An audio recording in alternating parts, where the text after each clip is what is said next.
I'm just laughing in the back like, That was the fakest laugh he's ever given. It's Wednesday, my dudes. it's Wednesday, my dudes. Oh, is that was a Vine, wasn't it? I think so. I don't remember. You really are a funny guy. What? What? Oh, crap! I spilled coffee. Damn it! You spilled coffee. Mook. Mouse Drinking pad. coffee this On my week. mouse pad. Mook. You mook. How do you remember mouse spit pads? coffee? Yes, I have one. Yeah, they're really good. You see, remember mouse pads? Is what Well, you just said? a lot of meese. They don't need pads anymore. Meese? They just do it right on the table. Meese? I like Meeson. that. Meese. I That like means that. multiple mice. Multiple. Yes. No, it does. that's multiple mooses. That's multiplicity moosin'. with Michael Keaton. Let's call it moosin'. Mukul Kotin? Kiwanawanga. Poutini! Oh my gosh. God damn. How rude. Isakubaba. How rude. Oh my god. Fallout 4 is only $4.99 on Steam. We're so okay with being friends. People already know what kind of mood we're in today.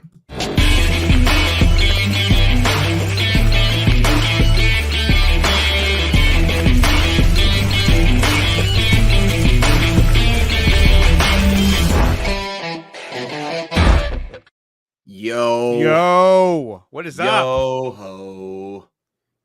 You're not hoes. I'm just kidding. How's it going, everybody? Choose a hoe. Oh. We're gonna Hey-o. get copyright infringement right now. Maybe. Yeah, it's okay. They don't care enough about us Yeah. to copyright strike us. We're fine. Bamboozled and koala. A lot of energy today. How's it going? We also got Sean. He says, "What up, crew? Hope everyone is doing well." We're doing well. My brain's kind of tired because I was doing a bunch of different drawing exercises today. So my brain. That's why you were late. Got it. No, I had to run another Like- errand. Yeah, I was I'll be like- right out. I'm just doing a lot of drawing exercises. Yeah, I'm like, do you do No. those at the park? Yes. I'm like, Do you go to a Track. gym? why is that guy staring at us? I came from the gym. I definitely came from the gym today. Nice, Yeah, nice. You look pretty fit. What'd you do today? Upper body, lower body? What'd you Lower do? body, legs. Legs. Nice. Legs. Legs. Legs. Leg. I had a Legs. good More lower body legs. workout yesterday with basketball. I played a bunch of full court games yesterday. Oh, which you're a was tall fun. guy. Basketball seems very fitting for you. Yeah. Yeah. Jaw. Yeah. I'm a tall white guy, so Yeah. makes sense. Just rebounds and blocks. That's all I need. Don't shoot No. just unless it's a 3. Oh no! I'm the outside shooter. That's what I always was, and I still am. Yeah. That's my main thing. Of course shooting. you were. Yeah. You got Axel. What's up? This is what up, pumpkins. I don't Fucking know. Yao Ming over here. Pumpkins, huh? That's Doing what? interesting. Yum. Yao He's like, Ming. okay, when I was growing up, he was like the tallest player next to Shaq. Okay. Yeah, Yeah. he was. He It was- was. it was- He it was doesn't him play and- anymore though. No, he doesn't. Yeah. Yeah, You got, like- Dawson's head reaches the ceiling. Who is the tallest basketball player these days? I don't know, there's- Wembenyama is pretty tall. Okay. Yama. There's also Boban. and Boba Yeah. Fett? Boban is like what 7'2"? You know what? You'd have to look it up, man. I don't Yeah. know. Yeah, he's a big dude. Yeah. Big dude. And you also have Taco Fall, who's not in the NBA anymore. Oh but- yeah, he's Wait not. a minute. Oh, I was gonna say there's someone named. I mean, he Taco wasn't that Fall good. in He the was just NBA. super tall. It's wild. Yeah, super lanky and tall. He played for Baylor, didn't he? Yeah, Baylor. He think- got drafted too, and then they were just like, yeah. Yeah, he's the Like, Celtics, and then Nah. he didn't do anything. And now I think he went over to China or some other overseas professional league. Mhm. But I mean, yeah, works out for him, I guess. But what is up, everybody? Got a bunch of topics. It's Wednesday, as Phil said. It's Wednesday, my dudes. Indubitably. Has everybody caught up on X-Men '97? Yes. I I watched. knew Oh, right. Ryan, you Yeah, failed. I I knew didn't it. watch today. You failed, so man. I worked. That's Yeah. fair. And then you That had is fair. hours after work to No. catch up. I watched it this No. morning before I went All to you gotta work. do is say, I "Babe, work I'm taking from, a like, dump," and then you watch the an hour. episode. You watch it at work in the bathroom. They'll never No, know. I can't do that. I Unfortunately. watched it They this monitor morning your before I went to phones? work. No, but I'm pressing shirts, so I don't have a way of Mm. like I mean, like I'm sitting in front of Dude, just- Ryan's boss Great. makes him share his location with him, so he knows No, where he's at no, all I don't do times. that. I don't do that. I refuse. Uses. But yeah, no, it was definitely a request. I'll tell you that. Definitely a It was request. definitely a request. But Was I nice. denied that request. Well, Right. since 3 of us saw it, we'll give our like non-spoiler thoughts on this I episode. mean, I I can dip when you guys talk about it. That's cool. I mean, if y'all, I'm All right, gonna well, we'll walk. see you later. Oh, no. get out. Leave. No, Oh, yeah, now because he's we mad. have He's today we're mad. talking about X-Men '97. We're starting talking about off? Fallout, He's mad. and then Did you we watch got, Fallout? Wow, Did you watch any of Fallout? gaslighting me? Did you watch any Fallout? No, I didn't even play the video game. I didn't play the game, and I watched the I whole didn't play the series. game, and I watched it. And I watched the I first don't- episode. I didn't. I was like, okay, there's some. I don't know. I saw a poster of a lady, and it said Fallout. Oh, cool! I'm so glad That was that it. you were I don't interested in. care. It was like it wasn't enough for me to be like, At what? least he knows it exists. Yeah, I know. True. No, and True. a lot of I times he know doesn't it even know was- what there's exists. that, He's just like, like, "What are you True. talking about?" This is There true. was that blonde cartoon. More often than not, you have character. to be his caretaker and informative of these things. Yeah. If I don't tell him what's going on in the world, he's lost. This is true. I did hear about the Jonathan Kent thing, which I thought was awesome. And there's a Martha Kent thing as well. I didn't Yeah. see that. Yeah. Yeah. I They're did both see in that. the rap. I was not impressed with the Jonathan Kent. Cast. Well, Well, let's talk about that. yeah. sure, let's get into that for guess. sure. Let's do 'Cause that that's the only first. thing I saw. Okay, so they did announce that there was a casting for Pa Kent and a But it wouldn't casting. be alive. James Gunn didn't confirm it, but the actor did on his Instagram. The actor did. So I was like, oh, there we go. He beat him to it. He did beat him too. So we Let got. me see if I can find it. Like, it's such. So for this is me, pretty I much thought it like was a just for such an sure thing, odd right? Like casting. this guy is going to be Pa Kent and Superman. Yeah, I even saw James Gunn like talked about. Maybe he didn't. Maybe that was somebody else. But yeah, as far as I know, it's legit. Like that is going to be. So Yeah. for Jonathan Kent, they've cast Pruitt Taylor Vince as Jonathan Kent, and then for Martha Kent, they've casted Catherine Zeta-Jones. Something weird. So this is it. Okay. So Martha looks fine, but the guy does not match what I would think Jonathan Kent would look like. I don't know. Maybe Well- it's just I don't know, man. Just seeing all the previous, like, the Dukes of Hazzard guy, and of course Kevin Costner, and Who's the Dukes of Hazzard guy? the blonde. From Oh, Dukes the of guy. That's right. Yeah. I was thinking of the Bo I was Duke? thinking- I don't know. I was thinking of the one with Johnny Knoxville, Have I seen and this I was guy like, in "What?" anything? Yes, usually he plays like sniveling characters. He's So he played one of the villains in the movie. What's it called? With John Cusack, where they were in a hotel, and then you find out that they're all different personalities 187 or within a serial killer's head, and he No. played the serial killer. Oh, I know He you're was talking about, but I also- don't know the name of the movie either. He was in the movie Monster. He played a small role in that, where he picked up the main. He picked up Charlize Theron, and she was going to kill him. And then, anyway, so he's played in a lot of different movies, but he was good in Constantine. Yeah, he was in Constantine as well. Oh wow, he was. Um, Yeah. Wow. The one thing that he tends to do that I've noticed from his different movies is that he kind of has that very emotional, kind of intimate portrayal. Oh, you of know what? emotion, where you almost feel like he's a very warm and He's in Natural Born Killers too. he's in Natural Born Killers. Yes, Yeah. he is. Wow. Mhm. I've kind of gone back and forth with this. Like I've never really seen him much except for like in Constantine a little. Like, and I Who's watched the that a other long movies time I've ago. seen then? But looking at him, like thinking of farmers in Kansas, I mean, he could easily be a farmer in Kansas with the look of him. I mean, you could either go like the Yeah. Kevin Costner route or this route. Like I don't know. He doesn't look I- like a farmer that gets out in the on the pasture that much. Doesn't Well, he? he Really was work? one not who when has he's a lot of- dressed with a. He's just- Not when he has a bow tie and a hat on, like in the picture we're looking at. I but- mean, I'm just saying he's a little looking diabetic to me. well, look at the for a picture farmer. from the comic. He looks Yeah. That's- pretty hefty there too. Isn't that All Star? It's All-Star, yeah. Yeah. That's both from All Star. That's They're good. both from. Oh, actually, that's not All Star. I don't know. That's what that one is. that's That's- Superman Secret Origins. Yeah, Gary There Frank we did go. the art. Right. Yep. But this is definitely a different take. I mean, he's going with actors that are not as well known as Kevin Costner and Diane Lane. I mean, I thought they were perfect as his parents. But I mean, it's fine. I mean, as long as they're portrayed, well, I think it'll be fine. But definitely surprising that he would go with, this woman. I've never seen her before in my life. And then this guy, which I didn't expect, but I actually think he's a good actor. But it was interesting to see that this was his selection for Martha and Pa Kent. Yeah, I'm just in here like, okay, like might as well be. I mean, they don't look like they're super contrast to the part. Like they look like they could be people in Kansas. I mean, I've lived in that part of the country and looking at both of them, like they could be an older farmer. I've seen the lady there, before. So she's done I a don't lot of recognize small anything. roles, but and I don't know, man.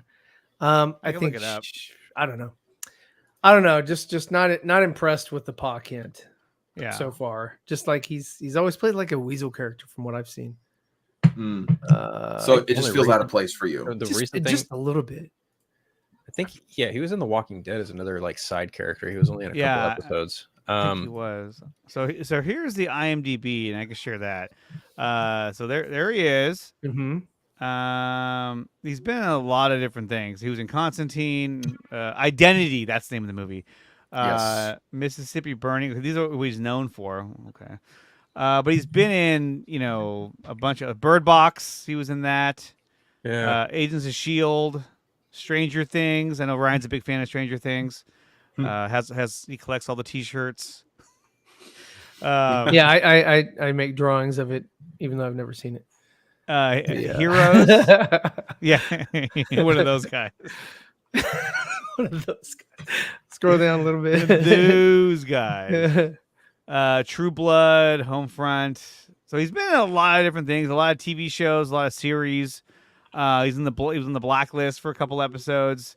He was, yeah. So I mean, the guy has a reputation long list of well, he's been in a lot of projects. So, but everything I've seen him in, I always feel that whatever character he plays it really well. So I think he'll do fine as Pa Kent. I don't think he'll blow anyone away, but I think he'll do just fine. Now, when we look at who the mother is, there is Pa Kent. A real quick question for you guys, though, in regards to Pa Kent. We've seen in Superman 78 and Man of Steel, Pa Kent die in one way or another.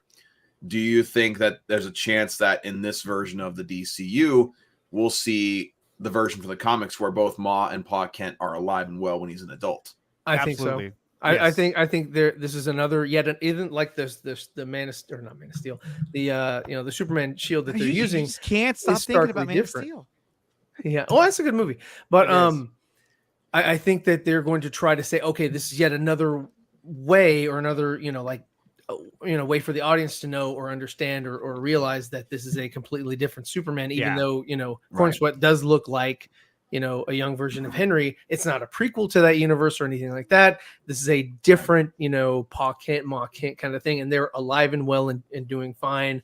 And maybe their lives get threatened at some point, but not by a heart attack or hurricane or tornado.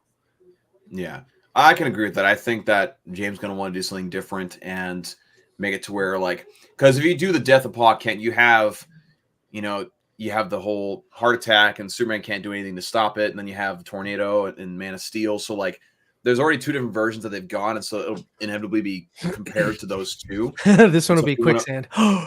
Yeah, so if you want to avoid that, you just have them stay alive, like in some versions of the comics, especially. Yes. I think in All-Star Superman, they are both alive. And also Superman for All Seasons, where, Superman for All Seasons, they're both alive as well. So he's probably just going to be there to provide,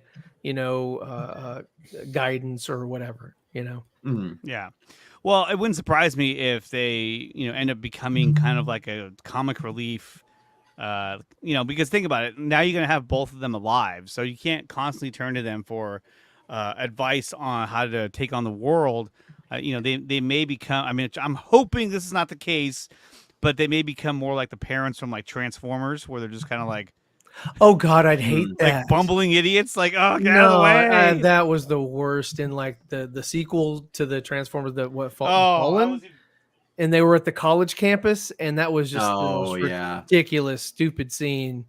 And I got so tired of the mom because they were like, "Yeah, no, be over the top," and I was like, "Oh, come on, no." Yeah. So I imagine that they'll just have it to where like it's just fun family banter. Hopefully they play that middle ground well. That it's just simply familiarity and that it's just good chemistry and not over the top like that. Yeah, I don't know that I have anything to really add. I'm not one way or the other about either casting. I'm not excited, nor do I really like hate either one. I don't know. I'm just kind of ambivalent to the whole thing at this point. Like, just want to see like show me a trailer for the movie. Show me something from the movie that'll actually like make me feel one way or the other. At this point, this is just casting news. You know, there's nothing exciting that they've announced or dropped or anything. Nothing. There are only three pieces of casting that I'm actually genuinely excited for. Rachel Brosnahan, dude playing Perry White, I forget his name. Wendell Pierce, there we go, because he's a fantastic actor. And then Eddie Gathegi as Mr. Terrific. Those are literally the only three components of this movie that I genuinely kind of give a shit about. Other than that, I don't really care much for the guy playing Superman. I've seen him in the handful of things, and I just think he's just like, Christopher Reeve light. And on top of that, I think his ears just look way too big, and it's just going to be superbly noticeable. I know it's a stupid little thing to get nitpicky. He's going to wear earmuffs. Maybe, I don't know, but his ears just look like fucking Dumbo ears. I don't know. Like put him back. No, he's going to wear like 90s Captain America headgear with the fake ears on it. I don't know, but like then you got, your typical young kid playing Jimmy Olsen. I'm like, oh, that's neat. The character hasn't been relevant for Superman in almost fucking 25 years. So, but according to the fans, he's relevant. He's a huge part of Andre, the lore. He's integral to Superman. You know what I mean? It's like, guys, I'm about to drop a really hot take. I don't give a fuck about a lot of Superman fans because a lot of them are entitled, nitpicky, whiny ass fucking fanboys, and they all bitch and moan no matter what version of Superman it is. They bitched and moaned with Superman Returns. They bitched and moaned with Man of Steel. They bitched and cried when it came to Batman v Superman. And when it came to Zack Snyder's Justice League, they were like, oh, this is what he was doing. Oh, this would have been cool. Yeah, too little, too late, fuckhead. Too little, too late. And now we're getting a new Superman movie, and we've got, G. Gall Williker Superman, fucking Jimmy Olsen. It's like, all right, whatever. Literally, I kind of feel like James Gunn's just ticking off boxes for fucking Superman fans of like, here's what they want. Next thing we know, we're probably going to see him in red trunks, and I'm going to be like, all right, fucking whatever, we're doing red trunks again. I feel like he's going to do the red trunks. I feel like he's going to do the red trunks. I don't think he's going to. I think what he'll do is he'll have red in sort of his midsection, but I don't think it'll be trunks. I think it'll just be like that's optimistic. Like some design or something. That is optimistic at best, because I firmly think he's going to fucking do red trunks. If he has red trunks, I hope they have pockets. No, I think it's just going to be part of his suit. Like the trunk area is all. Oh, you know what? There is one other actress I'm actually kind of curious about. Isabella Mercedes, Hot Girl. I'm very curious to see how like they make her look in the movie. Well, not only that, but that's more curiosity than excitement. Like the addition of Hawk Girl in general, just having her but not Hawkman. It's kind of like. Hawkman we already had him, and I liked him. I thought he was cool. That's not canon. It is. Who gives a fuck about 78 characters in a modern context? I'll tell you, not this guy. No offense, Axel. That's just I saw your comment and I was like, I get it, but at the same time, it's like this is a new Superman movie. Maybe we could get like a fucking Brainiac, a Parasite. Nope, we're doing Tess Mocker and Otis again. Fucking yeehaw, yippity ki-yay, motherfucker! It's abundantly clear to me that James Gunn has like a admirable love for that 78 movie, and I'm just like. Well, I mean, so good for you, my guy. Good for you. 78 is definitely up there for me because I grew up on it, right? I didn't get anything new until Superman Returns, basically, and they foobarred that. But I mean, I'm not, and I'm not excited for this thing so far. Like I said, I've seen nothing that gets me excited. I don't care about any of the casting. I don't care about anything so far. It's just like, oh, it's there. It's just sort of like it's just there. It's just there. It's like we're making a new Superman movie. It's like, okay, that's cool. Here's the thing. A lot of fans who actually liked what was going on with the DCEU when Zack Snyder was still involved feel completely scorned and burnt by everything WB has done. So when they present to us a brand new Superman movie with none of those cast people coming back, it's like, why should we care? Because if this thing fucking flops, What then? What are you going to do then? Because as a business, what are you going to be forced to do? You're going to be like, well, shit, this didn't work. We may as well try and move forward with what little bit we have. Maybe the audience will catch on at some point. Well, guess what? That's exactly what fucking happened last time. And you know what you did? You eventually found someone else to fucking reboot the thing in 10 years. Yep. No, I agree. And you know, when you say your hot take of, you know, nothing this is really exciting or anything like, or then Superman fans just kind of very entitled, I absolutely second that. Like I've mentioned before how I had interacted with some like Superman fan groups on social media, and it's some of the most toxic environments that I've ever seen. And I've seen like Star Wars fandoms, I've seen all sorts of different things, but Superman fandom specifically, man, you even went to the museum, dude. If you ask me which fandoms have the most toxic fan base, Star Wars, Spider-Man, Superman, Batman. I put Superman fans above all of them. It's debatable because there are Star Wars fans who are just absolutely Star Wars is pretty rough. Yeah, Star Wars is rough. Star Wars fans are pretty fucking brutal. Yeah, they are. And right now, it's even worse too because of the whole sequel trilogy and everything that's been going on. Look at the Acolyte, dude. Look at how much fucking bullshit that trailer, just the trailer for it has gotten. Right? Right. Like it's just people were like, did they film that at Galaxy's Edge? Yeah, I know. I think the ones that like stand at the gate the most are absolutely Superman fans. Because they absolutely need they need Superman to smile. They need him to have the red trunks. They need him to fucking save cats out of trees. And they need this last one. They need the quote, truth, justice, and American way fucking said or plastered on a poster somewhere in order for that Superman to fucking mean something. And it's sad because that is a very outdated adage for that character. And on a similar note, Hunter Iggy, as Andre also said, I agree with what Zach said about fans being brainwashed in that sense. 100%. Yeah, he's and absolutely people right. Taking that out of context too, just to say Zack Snyder's an asshole, and it's not true because, well, I know he's not. What he said was very, very accurate. I thought it was absolutely true, and so I'll just add my 2 cents to that. But no, I'm with you guys where nothing of the casting or anything of this movie has gotten me like all that so stoked. If I can even freaking speak, it's gotten all me that stoked. Wait a minute, you're not excited to see Lex Luthor in a Superman film for the 6th time? Yay. Well, and it sounds like he's the main villain too, so it's kind of like, we're just gonna go Superman versus Lex, and like I kind of get like, okay, you want to establish that it's kind of like establishing Batman and the Joker, but will he have his iguana? I just wanted to have somebody else be the main villain, and maybe there is still somebody else that's going to be revealed. Maybe there is a secondary, right? Like maybe there is like it would be nice. Bizarro clone, or there's some what was that talk that supposed rumor about? It wasn't Bizarro, it was somebody else. Ultraman. Like how in the fuck doesn't make any sense? Yeah, it doesn't make any sense. Like, are you gonna pull him from another universe? Like, or are you just gonna make it we've created a portal somehow? Yeah. Well, okay, here's the thing though, because Ultraman is part of the between crime him syndicate. and Palpatine. Here's the thing. If I'm not mistaken. If Lex Luthor is the main villain, and he makes some kind of clone, be it Bizarro, Ultraman, whatever, it's like, oh, cool. We've now seen this 3 times because we saw it with Nuclear Man. In a sense, we saw it with like BVS and Doomsday, even though that's not quite the same thing, but it's in that same ballpark of experimenting on Kryptonian and creating another evil version, right? No, right. It's far removed, but it's in that same ballpark. But this, if this actually does end up being the case, if Nicholas Holt's version of fucking Lex Luthor creates like an evil clone or something, it's gonna be like, oh, cool. I've seen this before in 2 other movies. Yeah. One did it better than the other, and maybe he'll be in the power suit. I don't know. I think that would be kind of cool. That would be very different. Well, that would definitely be cool and it'd be fucking dope. And that's what I was hoping that they would do with, Zod's, suit from the, Man of Steel. They just retrofit it and use that. But, we didn't get that. But, I hope if they do the clone thing, right? I hope that they don't realize it.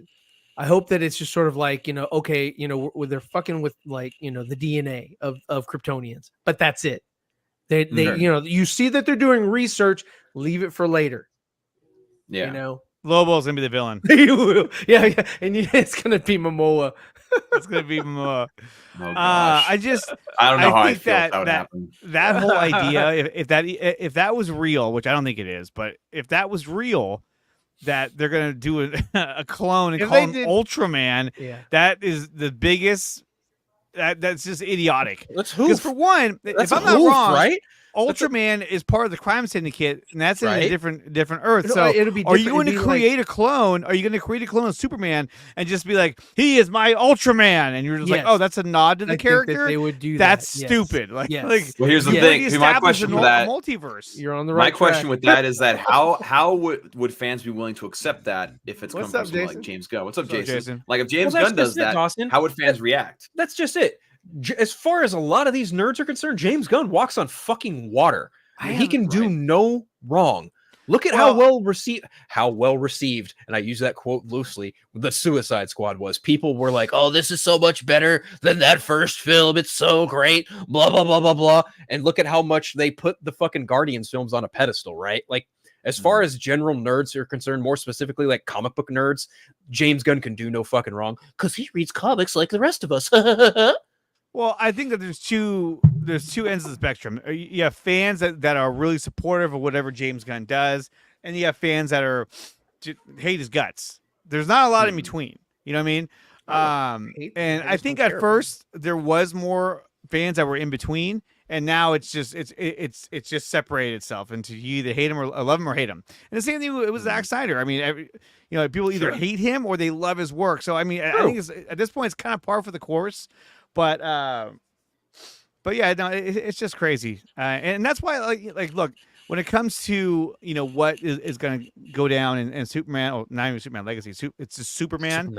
Yeah. I still have to wait and see more for me to really bag on this movie because I mean, you can cast whoever, but if they perform the role really well and the story's good, then I'm gonna like it. But if not, 100%. Then I'm gonna if the movie sucks, then I'm gonna rip into it.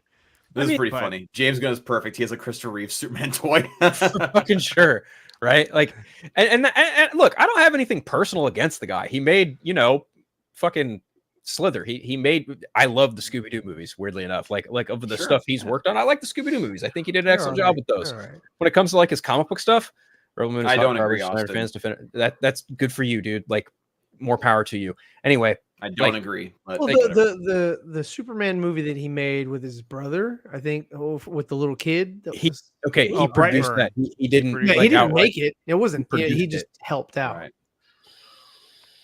So, like, here's my thing: is that James Gunn's made solid movies. Like, even with the Suicide Squad, I'm not a big fan of it, but like, there's don't get me wrong, quality aspects to the filmmaking. But like, the first Guardians film, everyone thought it was going to flop, right?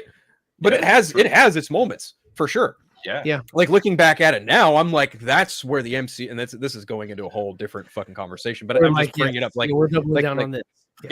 The Guardians of the Galaxy movie is in my opinion where Marvel started like looking. Oh, we need to make everything funny and goofy. There you go. Yeah. And well, they did. However, I thought that Guardians Part 1 was good. I love Part 1. It had a balance, though, right? Like, it was good where it was at. I was like, perfect. I really, really enjoyed it. It was refreshing. But then Part 2 was like, let's make it a little more silly. And then Part 3 was like, okay, let's make this more emotional. Part 3 wasn't bad, but it just, I don't know. I think he's got a wide range. I think he's got a wide range as a writer. But I also think he cannot help himself when it comes to the humor because him and Taika Waititi, to some even more extent, think they are a hell of a lot funnier than they actually are.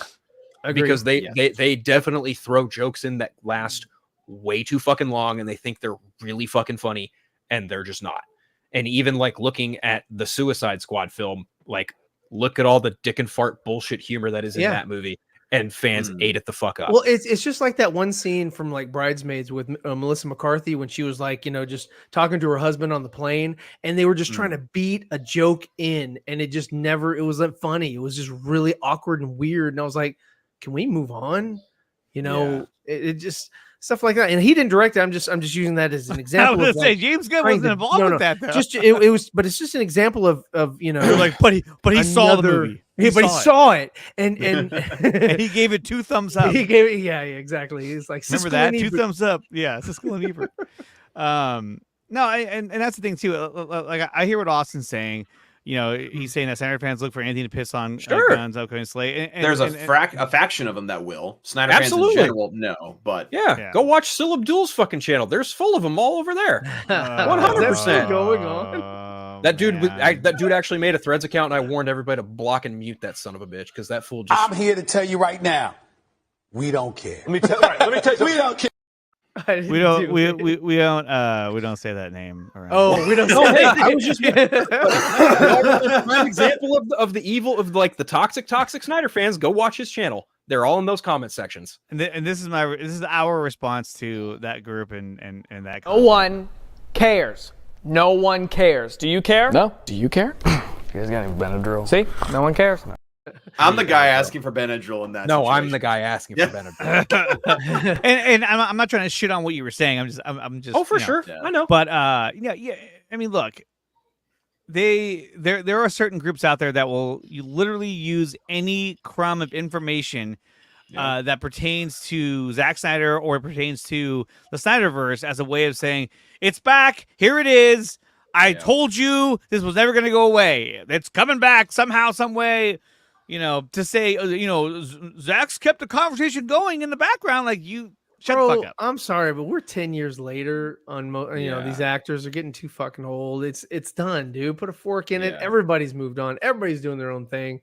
Like it's cool to like those movies and talk about those movies and talk about what could have been like Andre. He loves to talk about the shit that could have happened or whatever. We did Project Justice League about the shit that could have happened.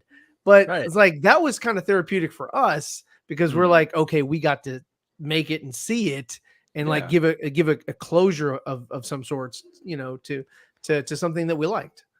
People were like, you should have had more visuals. Like, okay. that's the biggest complaint I get. You should have had more visuals. Like, cool. You want to work on those? Yeah, no, it's like I'm sorry. Like you guys didn't just spend like close to a full fucking year making that thing. Yeah, we took and, an entire and year no for our lives. payment. Yeah, we did it on our own times. All the money it earned went to AFSP. Yes. So like we didn't get anything. So. And then there's this the thing with Ray Porter. That's the other. I'm not side on of it Twitter, too, so this is news to me. Who the fuck is attacking Ray Porter? So Ray Porter had tweeted "Sell the Snyderverse to Netflix" hashtag, and so he ended up getting a lot of people basically saying basically shut up and die. Basically, not like that specific wording, but like basically saying that. So there's a bunch of people who just don't care for the Snyderverse saying and a quick plug, Ray Porter is also in Project Justice League as Darkseid. Thank you. There you go. And so here is that tweet right here. I'll just bring this up. Yeah. I'm curious myself to see what the fuck this is. And I'm glad I'm not. So it says Ray Porter, the actor who portrayed Darkseid in Zack Snyder's Justice League, has recently been receiving death threats from toxic fans of James Gunn. I mean, look, fans of James Gunn. Okay, so that's what Austin I'm saying. Lee? No, I'm joking. So already the person who's writing this is already, sort of putting a narrative to it already. These Reasons I'm Broke does that a lot. I mean, I've never had any bad interactions with them, but they definitely do take a spin on these threats result from Porter's vocal support, even though it's a hashtag that he tweeted, for restoring the Snyderverse. Shockingly, one individual openly threatened Porter's life simply because he posted in favor of the sell hashtag. This kind of behavior highlights a toxic underbelly of specific fan communities. Sure. Furthermore, there has been despicable attempts to tarnish Zack Snyder's reputation. Okay, anyway. So in this picture right here, you can see it right there. He says, gonna look up Ray Porter, need him dead. Good Lord. Wow. Yeah, it's messed and up. So, like, I read that and I go, okay, like, the fuck are you doing, buddy? Like, calm the fuck down. But then at the same time, I'm kind of like, look, if I'm Ray Porter, if I'm anybody, if I see that, I'm like, you're an idiot. You're just some dude on a computer or on a phone saying, "Oh, I'm dead." It's like, that's why when it comes to what people say on X, it's just trash. So I don't take any of this shit seriously, and frankly, I hope he doesn't either. But at the end of the day, great guy. Should people make comments like that about others? Of course not. But they're going to. Not. I mean, it doesn't matter what platform you're on. You're going to get shitheads who are going to make dumbass comments like that. But I almost feel that when you highlight those comments and you blow up the fact that, oh my God, this guy said that, can you believe that? It almost highlights the worst parts of individuals, groups, fans, all of that. Because I mean, you got those people that are gonna want to like high five, like, oh, I know that guy. Yeah, I know. We should do that too. I'm gonna outdo you so I can get my name or my handle in a hashtag or headline or whatever. It's just stupid. And also, like, what's unfortunate is like you know, a lot of people, like, for instance, this talks about, like, oh, fans of James Gunn are doing this. And it's like, well, first off, like, I know plenty of fans of James Gunn who are reasonable people, much like any group, any fandom out there. There's groups of people that are like reasonable, fun to talk to, nice people. There are some that are extreme and ridiculous, and there are some that are very passive. Like, you can't just say this group of fans or this fan base in general is doing this. Kind of like what people do with the Snyder fan base. They'll say, oh, the Snyder fan base does X, Y, and Z. And it's like, you can't say that generalized statement. You have to specify, like, dude, there's fractions of a fandom that do this. 100%. It's a minority group. You can't just say, oh, this entire group, whether it be James Gunn fans or Snyder fans. And I would think, much like Zack Snyder, James Gunn probably wouldn't condone any of that not toxic bullshit either. That's just fucking asinine, if you ask me. Yeah. I mean, for God's sakes, like, look, the situation is what it is. James Gunn's running DC. I don't think any of us are like over the moon about it, but we're not sitting here calling for the man's head, right? Like, that's nonsense. That's fucking bullshit. But still, like, for one of his alleged fans to do this to Ray Porter, fuck that. It's fucking nonsense. But to even say, oh, it's a James Gunn fan, like, what is a James That's Gunn true. fan? Like, what? Not only that, but how do you know for fact that this was in fact a James Gunn fan, specifically like a James Gunn DC fan that said this, right? What I would imagine is somebody went to his account and said, okay, he's retweeting James Gunn stuff. He likes James Gunn. He's a James Gunn fan. But it's kind of like, look, at the end of the day, an idiot did a stupid tweet. And now we're supposed to, you know, like, I'm not going to lose my shit and be like, oh my God. It's like, dude, this is how people are on X. They just let it rip. And it's sad, but that's how it is. And you know, I know, you know, from talking with Ray, he's a very sensitive guy, and I'm hoping that he doesn't take any of this shit to heart. Because what people say on X is, I don't take anyone says on social media. I'm not trying to humble brag, but after having coffee with the man, I can assure you he doesn't really give too much of a fuck about all that toxic bullshit on the internet. Yeah, because he knows, like Andre just said, it's on both sides. 100%. It is. Absolutely. Droger writes, Gun fans are awful from what I've seen, and I think Red Robin fans are awful as well. I mean, I've ran into a few of those guys. They're relentless. People who clown on the Batman are not friends of mine, that's for sure. Exactly. What is this? Drop a super chat and fund my late night dinner run. Jesus Christ, What kind of dinner That's run it. is? If you drop a super chat, it's going straight to my meal tonight. Shame on you! Ugly baby judges you! My wife's out of town, so it's going to be a rough night. So anyway, you need some coinage. Get for coinage. Get some din. That's it. Okay, I got you.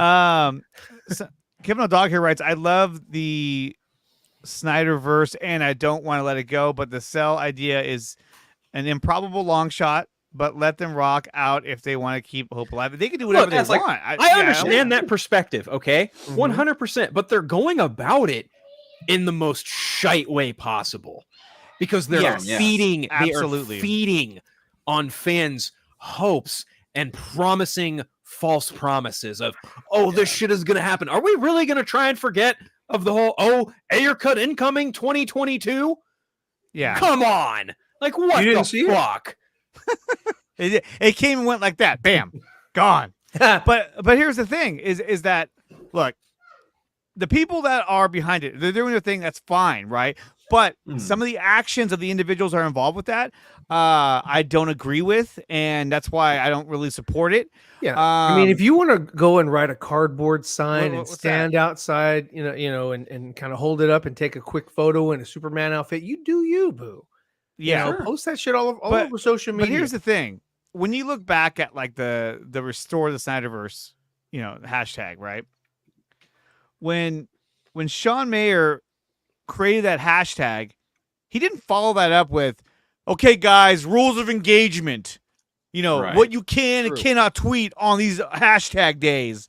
What we're going to be doing, it's just kind of like, what the fuck? What are we talking about? We're talking about a hashtag to raise awareness for the release of the Snyder Cut back then, right? And then the hashtag became, a hashtag that was also a way of supporting AFSP, right? Yeah. So what exactly is this hashtag, the Cell hashtag, supporting, other than to keep the idea alive, that, we want more Snyderverse. Granted, all of us do. But at the end of the day, it really, the only thing that it's done in terms of like supporting anything is supporting the content creators that are supremely backing it and claiming it as their own. Right. And that's the problem I have, is that there's a lot of self-indulgent content creators that are supporting this as if it was their idea, it was their flag. Listen to me, don't listen to anyone else. And so with that kind of sentiment, I'm like, you know what? Nah, no thanks. Can't get behind that. Yeah. I can't get behind that. Can't get behind that. Just you can't go from being absolutely somebody who calls people fat, who calls people names, to threatening both Ryan and I.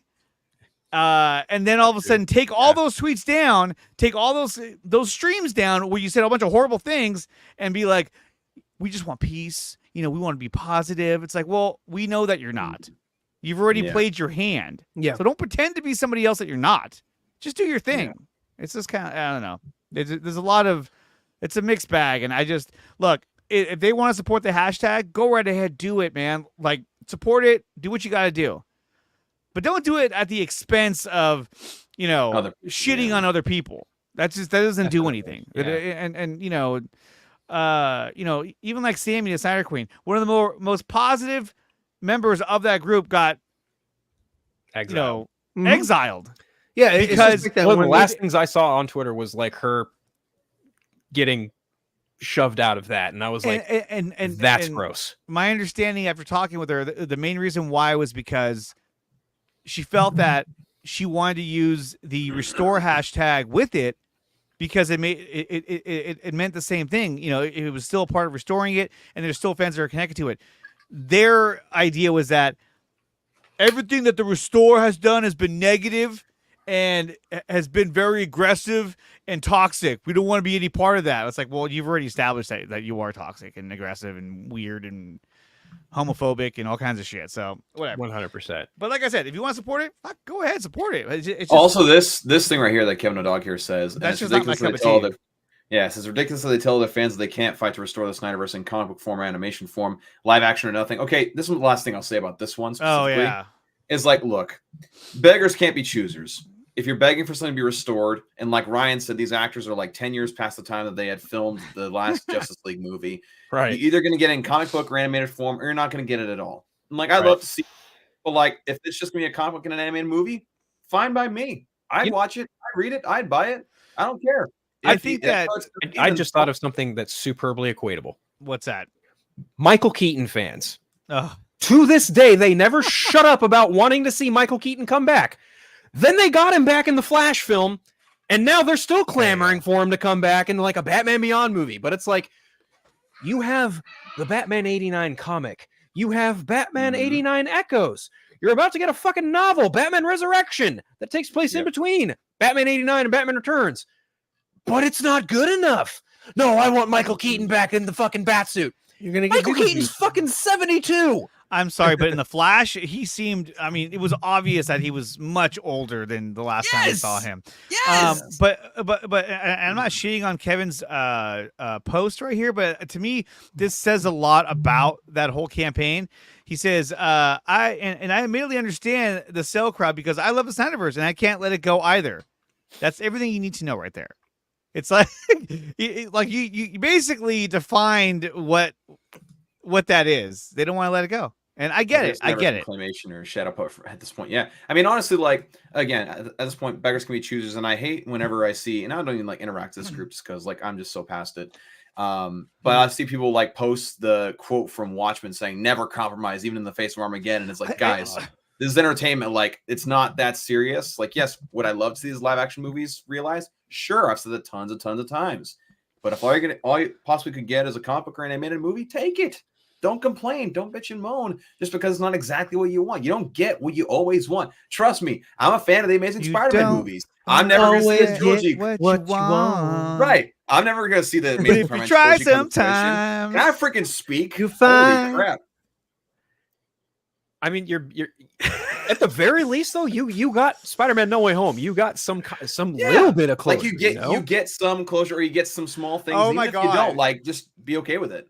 Spider-Man No Way Home, to be honest, like, I so badly wanted there to be a scene where it shows Tobey Maguire like going back home, and Kirsten Dunst and the kid were there, and I so badly wanted to see a scene where you see Andrew Garfield getting on his bike to head out to wherever, and then that's when he runs into Mary Jane, and then that scene that they filmed for Spider-Man 2, they repurposed it at the end of No Way Home. As a way of saying That'd be cool. Now he found his love, and then that kind of wraps up. That kind of helps, kind of end that, not entirely, but it would have gave him a happier ending. I thought they were gonna do it. I was like, dude, I think this is gonna happen. It didn't happen. Damn it. I feel like we might get maybe a bit more from those two in Beyond the Spider-Verse. I don't know. It'd be nice. Yeah. But I don't know. I don't know. Tried. You'll see with, something like the Gambino Donald Glover. Yeah. They had him in there for a reason, and I almost feel like that was a way of saying, like, well, let's test the waters with that and see how it translates. Right. And then maybe we do something, later they, on. They even showed stock footage of Toby and Andrew in Across the Spider-Verse, right? Like they showed their deaths of Uncle Ben and Captain Stacy, like to showcase the fixed point of time in a Spider-Man's history. Like, I don't know. I have no fucking clue what the fuck's gonna happen Beyond the Spider-Verse, but just to like bring it back to Dawson's point, like as a fan of Andrew Garfield's Spider-Man, there is a part of me that's like, fuck, he deserved a trilogy. They should really give him a trilogy. Or at the very, very least now, they should at the very least make him like the Spider-Man who fights Venom and Morbius and all those guys. That to me would be, kind of a W, but even though the writing is horrendous, I don't think Andrew's gonna sign on for it. We'll see. Didn't they do something with Madam Web with him? Let's not talk about that. Let's just not talk about that movie. Let's just not. You have to watch. Dawson, did you watch Madam Web? No. You got to watch it at this point. It. No, they need to watch it. At this point, you have to watch it. Okay, you know what? Yeah, when it's free on Netflix or whatever, I'd imagine Dawson's probably. That's when I'm planning on doing that. Yeah, when it's free. Yeah, brutal. And I don't have to pay for that garbage. Like it was. I've seen clips. I've talked about it. It's super disappointing. It is one of the most disappointing movies I've watched in a long time. I've seen clips, and every clip I saw was just awful. It's almost on the same tier as like Terminator Salvation, where you're like, I watched that the other night. I like Terminator Salvation. I do too, but like it's on that same tier in the sense that you're like, I see what you were going for. I see what you had, and I saw all the ingredients you had, and you could have had something really, really good, and then you just. You know what? Watching it again, I didn't mind the Arnold Schwarzenegger cameo thing. No, not at all. I didn't mind it when I first saw it. I was like, that makes sense, But there's so many people that were like, "Oh, you could tell he's fake." I'm like, I don't care, dude. But that was in the age of where they wanted to criticize CGI like left and right. I feel it's really a little more in line with Terminator Genesis as opposed to Salvation. Woo! Yeah, that's a rough one. The thing too is that like Salvation looked cool, like the lighting, the special effects, like everything was like it was a recipe for something really fucking cool, and then it was just like. Bah! At the end, I was like, "Oh, okay." Well, I didn't like what they did with Kyle Reese. I could care less about the kid. I know it was his dad, but I could care less. And he did a great job playing Kyle Reese, and he looked and acted just like Michael Biehn, from the first Terminator. I was like, "Dude, this is great." And then the story isn't the guy that played Chekhov in the new Star Trek movies. Yeah, he's dead now though, but He did. He had an accent. Yeah, his car. He tried to. I don't know. He got pinned and smashed by his own car, and then he died. But moving on. Your gods, Madam fucking Web. 2 hours of my life I'll never get back. Yeah, like the spider people in the jungle. Yeah, at that point I was like, wow, we're really gonna go there. Okay. I saw a picture of that, and it's just like, really, like that's where you're gonna say that the Spider-Man suit comes from. The design. It was just really? All that would have been cut out if it was my movie. I'd have been like, okay, we're not showing any of this. This is like local what theater. The hell are you doing here? Production. But still, I think that it would be cool to get an Amazing Spider-Man 3. I don't think it'll ever happen. I think we have a better chance of getting a Tobey Maguire Spider-Man. Even that, I think, is still a long shot to ever happen. Okay. Did you see the ridiculous rumor that apparently Sam Raimi is coming back to direct Tom Holland's Spider-Man 4? And I'm like, No. yeah, like a week ago it was Avengers Secret Wars, and then a week before that it was Tobey's Spider-Man 4. And then a week before that it was Avengers 5. They were like, oh, he's going to do Avengers 5. And then he's going to do Avengers 5 and Secret Wars. Like, okay. And then even Sam Raimi came out and was just like, I haven't got a call for anything, so it is what it is. Well, it's funny. It's like they're demanding that he comes back for something, and it's like, guys, you had him for Doctor Strange: Multiverse of Madness, and you all crapped on that. So I mean, and I love that movie. That is in my top fun 5 movie. MCU. It's in my top 5 of the MCU. What? I fucking love that movie. That movie's amazing. That's really different, really fun. That's me. So I do enjoy that one. I do like that John Krasinski got like turned to spaghetti. That was hilarious. I just love that he was in there. He got turned to spaghetti and then his head popped. Oh! Yeah, right. I was like, damn. I was like, well, they killed him off. Kevin Feige was like, okay, fine. You fans want to see John Krasinski as Mr. Fantastic? Okay, you're going to get John Krasinski as Mr. Fantastic. And then they complained about that too. Minutes. Yeah, of course they did, because they always complain. This was weird too. Like when they did, the shot, and that was weird. Super goofy. It was a choice. But even in the movie, it didn't even serve a purpose. It was like people noticed it and then started posting it on social media, and I was kind of like, why did they do that for? Like, what'd they use? It's a shot from Spider-Man's point of view of him swinging towards a building.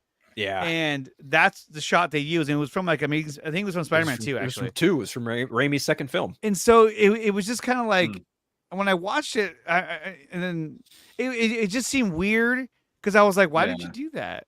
Were you trying to put that in there to be like, oh, that's from the other movie? Cool. I don't know. I didn't understand the point of it. And here's the thing: it doesn't even make any sense. Like if you're going to use that version of Spider-Man, and yet this movie takes place in 2003.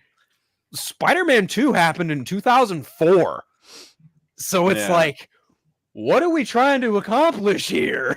You know, it was just really weird. It was really weird. It was just a goofy how we got onto this from Superman is pretty crazy. You know what? This is just the nature of comic book film discussion. It really is. Come full circle. But one thing leads to another.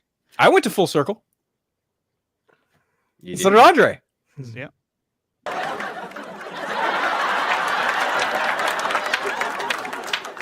Okay, well. Okay, so let's go to some breaking news that happened right before the show started. I just want to share that. So it looks like Zack Snyder's Rebel Moon franchise is planning on 4 more movies in a new approach to the trilogy, which would be like, 2 trilogies at that point. So now you're talking about a total of 6 movies. And essentially, Zack, along with the writer that they just mentioned right there, and one other guy, I forgot his name, that they have basically Shea Haddon. That they have basically outlined the story for 4 more films. They have treatments for 4 more films, and they've already written about 30 pages of Rebel Moon Part 3. And I guess they had always intended on this being a trilogy. So I think that's cool because, I mean, and look, it fits in line with what Zack usually does, where when he gets really into something, all of a sudden he'll start writing scripts and writing stories and expanding the whole universe, right? So I think this is cool that they've done all that. They've done some of the footwork on getting this universe expanded upon. And they had an early screening just this week, and from what I've seen, it's definitely getting. Oh no, they've had a few. They had one last Thursday at the Egyptian, and then they had one in London on Saturday or Sunday. And the Snyderverse continues with Rebel Moon Kung Fu. There we go. Yes, but from what I've seen, like it's getting a more positive reception than Part 1 because, of course, the culmination of what was set up in Part 1, and so there's a lot more action, a lot more interesting stuff going on and character. Well, you kind of take a Dune Part 2 kind of approach to it. You don't really have too much to set up. You just hit the ground running and just move on forward. So you know what I mean? basically, what they say here is this was always going to be a trilogy, and this is well known. We've talked about in the press already, which they have. When we delivered the first movie, it was 200 pages, so we were like, "Oh my god!" And then we tried to cut it back to 135, and I think we started cutting all of the cool character stuff. And Zack's like, "We need to go back. Like, how do we do this?" And then again, this has been written about before, then collectively we said right around here in the 90th page, if we wrote a cliffhanger, which in the movie, one is the Gondival? The Gondival. Yes. Gondival scene. If we wrote that, then we could break this into two parts. They're going to Harry Potter it? Well, they already did. They broke it into two parts. Or Moon Part 1, Part 2. So essentially what they're saying is that they had so much story they wanted to tell and they didn't want to cut out a lot of important meat off the bones that they just needed to make more films, which I feel like The Hobbit. They're kind of approaching it in a way of like how they did what is Akira Kurosawa, how he did Seven Samurai in two parts. Right. You basically do that, and now you're applying that to 3 movies, but the thing is each movie is split into 2 parts, hence you get 6 movies. Yeah, so when I say 6 movies, it's really a trilogy with each movie being 2 parts. Right. So basically 2, 4, 6. That's how we're thinking of it. But again, a lot of things have to happen. Our ambition and what we want to give to the fans don't always match up with the reality of the world's economy. But that's what we want to do. We want to give fans 6 movies or a trilogy in 2 parts. And honestly, I'd much prefer that they give us more of the story than try to condense it as much as they can, because, you know, when you have the original, or I guess the original release cut of Rebel Moon, you saw a lot of things were cut from it. We'll get the extended cut. So like if we can get more just longer movies with more of information and more of the character development, then like that's fine by me. Yeah. Well, and he says here that Zach has already started writing because he's like that.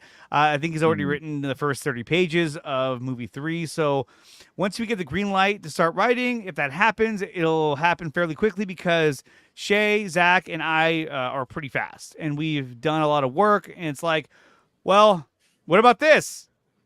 We know exactly what we need to do. So they're ramped up. They're ready to go to start on these films. It's a matter of, you know, and then I don't know if it says in here, but my question is that it doesn't say it in here. Is Zach going to direct all these films, or is he going to let somebody else do, you know, directing? That's 6 movies. I imagine it'd be a combo of him producing some and directing others. Just depends on which one he wants to take priority over. Yeah, I'd imagine like out of 6, at the most, he'd direct 3 of them, I think. I think he'd direct all of them, but I'd also like to think that he might do other stuff in between each movie. You know, like, I mean, he's still conceptualizing the Army of the Dead sequel, Planet of the Dead. But then again, you know, this very well could, if Netflix is game for it, I could see this being an absolute priority for them. So yeah. Just and that's the thing too, is that if you're doing 4 more films, right? So and essentially you're going to do a total of 6 films, right? Yeah. So I mean, you could. That's one way of breaking it up, where you shoot them both back to back, then back to back. This is true. Back to back, and then so in that way, it's like you're just filming a big movie. Then in between that, he can do things like the Armyverse, or what some fans say that he'll go back and do DC films. He will not. I can almost guarantee you he will never go back to do a DC film unless. Now he's got 4 more Rebel Moon movies and more like Army of the Dead stuff, and also if he's still working on his Norse mythology show. I mean, Twilight of the Gods is still slated to release, so yeah, it should. Yeah, what will Dan Lin think of this? He is the new boss of Netflix films. So it says on here as well that where was it? He said Netflix is interested, and we're waiting to see how these first movies go. But there's certainly a treatment for 3 and 4. So really, it depends on the success of Rebel Moon Part 1 and Part 2 and the director's cuts. If they are a huge success, then they'll greenlight the next set of films, which is cool to think about, that we're going to get more Rebel Moon content and more Zack Snyder crazy universe, you know, type content. So that I'm looking forward to. I think that's really cool. Yeah, I think when it comes to this world, this new universe in particular, I mean, depending on how Part 2 ends, you can make the debate of whether or not, you know, there's room for more. And based on what they're saying, there absolutely is room for more. I don't think the story between Korra and General Balisarius is done, so to speak. I think there's absolutely room to improve and add more to a tapestry, if you will.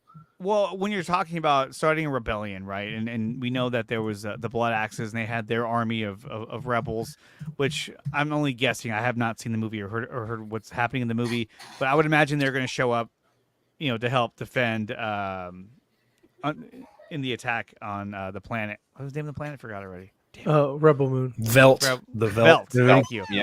I would imagine they're going to come help on Velt, but I love this comment. This is from Axel. He says, Ryan will hate the Rebel Moon sequel trilogy. Well, at that point in time, the rebels will change to the Resistance, and it'll be a little bit different. Why did they do that? That was so dumb. I was like, wait, who are the Resistance? And the First Order and the Final Order. Yeah, it's like they relied so much on you need to read the novels that came out as prequels. You know what I mean? Like there's so many things that you had to read and learn about before any of it really made complete sense. But yeah, why were they called the Rebel Moon? They should have just been the New Republic. Cool. It should have just been the New Republic. I just need to see the second one to like get excited for more, because I mean, just like, oh hey, they want more. Okay, cool. Let's see how this one plays out. Let's see if it's, and guys, good.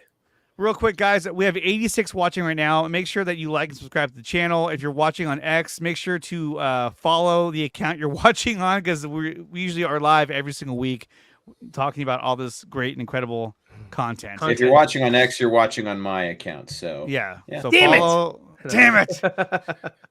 You know what? I haven't been on X. I bet you a long time. if we gave you access to all of our X accounts, we would have like a bajillion viewers right now.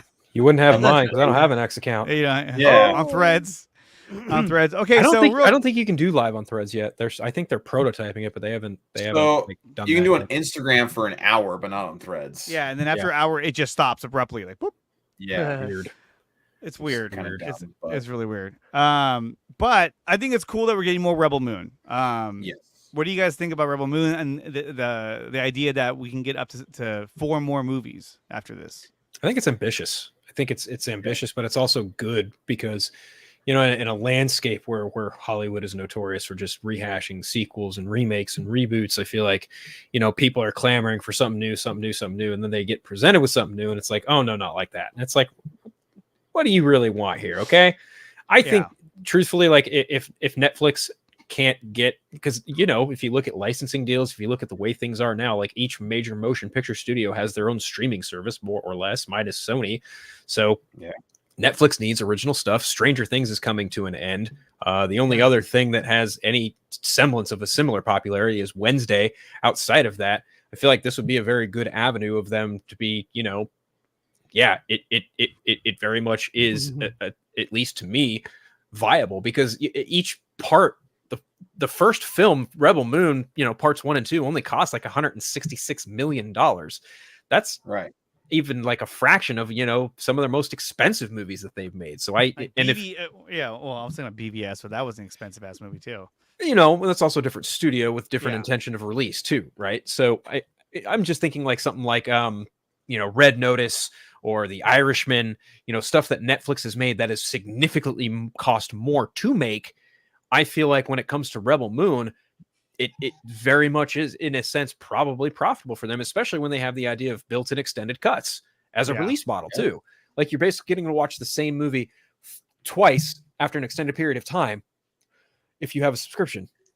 And also you're like getting double the watch time on it. If they play their cards right with these extended editions, they could also do like, I know they're steering away from this, but they could do like physical release and get some good revenue that way, because I mean the Snyder fan base is definitely willing to buy physical copies, if not multiple copies. Well, Netflix does do physical release on some things, not all things.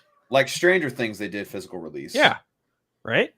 I think even Wednesday might even be slated for a physical. I don't know about that for sure, but so this would be good for Netflix, as far as like, this is a cheap franchise for them to have, the own.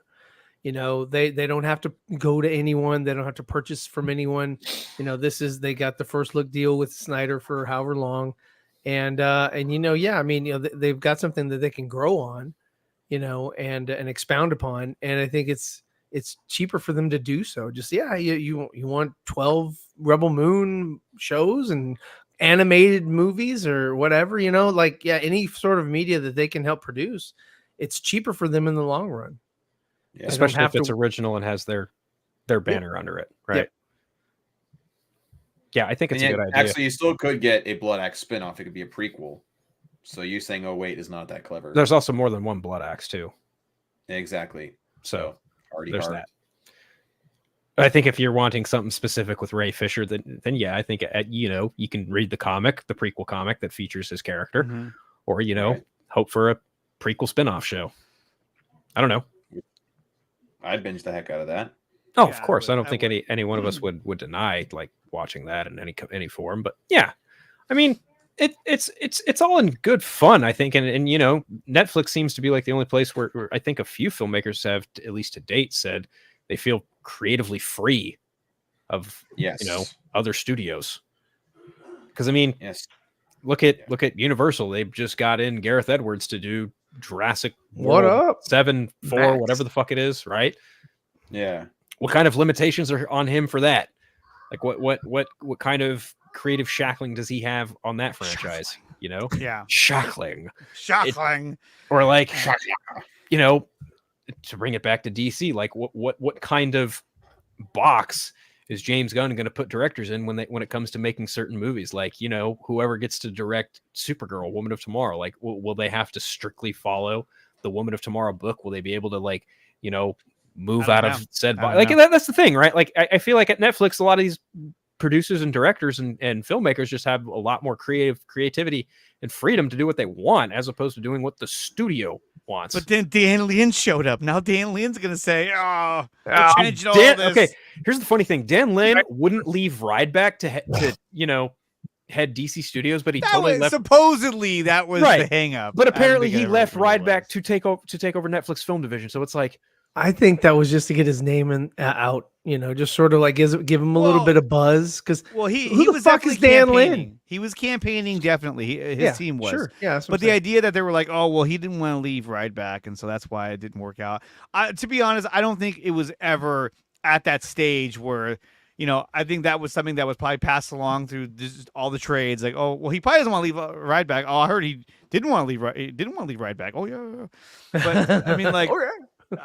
I think all along, once the Luke and Abney showed up, their whole goal was we got to find someone to take over DC. Yeah. And I mean, apparently they went to James Gunn first and said, "Do you want it?" And he said, "No, I don't," because he didn't want to do it by himself. He was like, "Yeah, that's no, thank you." And then when they said, "How about you and Peter, how much Safran that he actually has with Batman?" Because Michael Oslin over there at Warner Brothers has done almost practically every single Batman IP release out there. His name's attached to it, and he's the one that was like, I think he recommended Keaton, and I mean, he's just the big Batman guy over there. So if they're going to do Brave and the Bold, I wonder how much carte blanche, or how much of rope that he's going to allow for what's his face James Gunn, for his creativity or spin on Batman. I think that I feel at least that James Gunn is probably going to have a pretty tight grip on what's happening in the DCU, especially early on. The and I think expanded universe, yes, I think so. I think that looking at the past universe, and what happened there, what Marvel has done, I think he probably has in his head, I need to make sure whatever is happening within the DCU is going to be under my watch completely.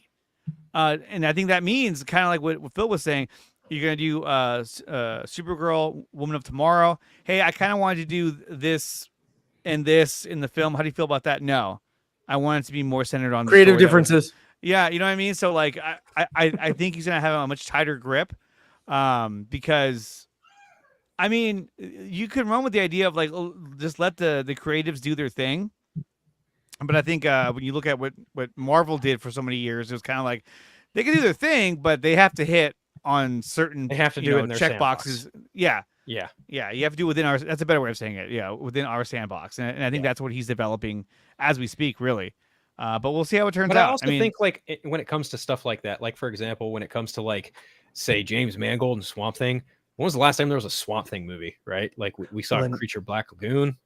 Well, the show they made was good. I liked it. Show and movie are two different things. So I know, but it was still yes, they are, because you're presenting one to a giant mass audience in a theatrical form, not a television form. So it's vastly different. Dude. So I just feel like Gaslighter. I just feel like it's since there hasn't been much of a prominent presence for Swamp Thing on film, there's more creative license to have James Mangold come in and literally just have free reign to do what he wants. Whereas like, Andy Muschietti and James Gunn, they kind of have to work pretty hard to distinguish Batman Brave and the Bold from not only the Batman, but also from every other prior Batman iteration that has come from it too. So it's really that's gonna be rough. They're gonna bring in that lady that used to be in the 1960s show along with Alfred. I forget the lady's name. She was in the there's more Batman. No, it's actually a different character. Is it? Her name's Dory in the Batman, but you're thinking of Aunt Harriet. Yes. I think they're gonna do the same thing with Jonathan Kent being alive and all that stuff or whatever that they're doing for Superman. I think they're gonna do that to sort of like it's got to be a little bit different from everyone else's iteration. I think when it comes to Brave and the Bold, it's going to be one of two things. I think the main thing what they're going to do with this film is that it's going to be, you're going to have a new Batman, obviously, but Jensen you're Ackles, but you're going to have a lot of scenes and dialogue. You're going to have a lot more of the Bat family in the movie. Oh yeah, Dick Grayson's definitely going to be there. Well, as what I'm saying is, that like it's going to be more of like an ensemble movie. More like of a team movie as opposed to just a Batman movie. Yes. Oh yeah. Yes. That's why he's calling it like Batman and Bold. Robin. I mean, he's not even calling it Batman Brave and the Bold. He's just calling it Brave and the Bold. Right. Because it's going to be about the Bat family dealing with a situation, whatever the hell it's going to be. They have to be brave and bold. Honestly, I would not be shocked to see Brave and the Bold be some kind of combination of like the Batman and Son animated movie and the Batman Bad Blood movie, where you have Batman and Damian and then the extended Bat family, and it's going to be them versus like Talia, Ra's al Ghul, whoever, right? Like I feel like that's what that movie is. What if it's more like the cartoon Brave and the Bold? No, he's going for camp. He's not made with fat. I don't think you bring in Andy Muschietti to try and do Brave and the Bold that way. I almost feel like he might go with the blue and gray Batman. I was thinking the exact same thing. I would. The only one that hasn't been done. I for sure think they're going to do like a gray and blue bat suit for this version of Batman. Even the fact that Zack Snyder did Batman in the gray black suit, and gray, yes, that was, and then when you see it on screen, I was like, that works so good. He's not just dark.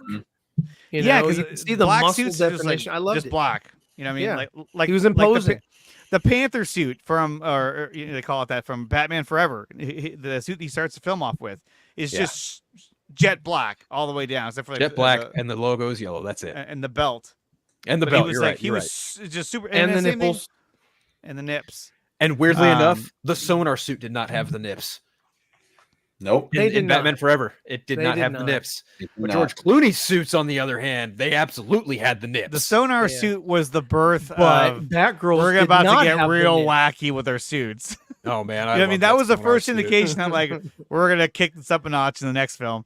I fucking love that Sonar suit in Batman Forever. What's crazy too, though, is that like where they hit really well in the old or in the original Batman movies was that Nightwing's Robin's suit was badass, and then his Nightwing suit, even though he was still Robin, was badass. I liked both those suits. I was like, wow, that looks really good. Yeah. I was like, why is it red?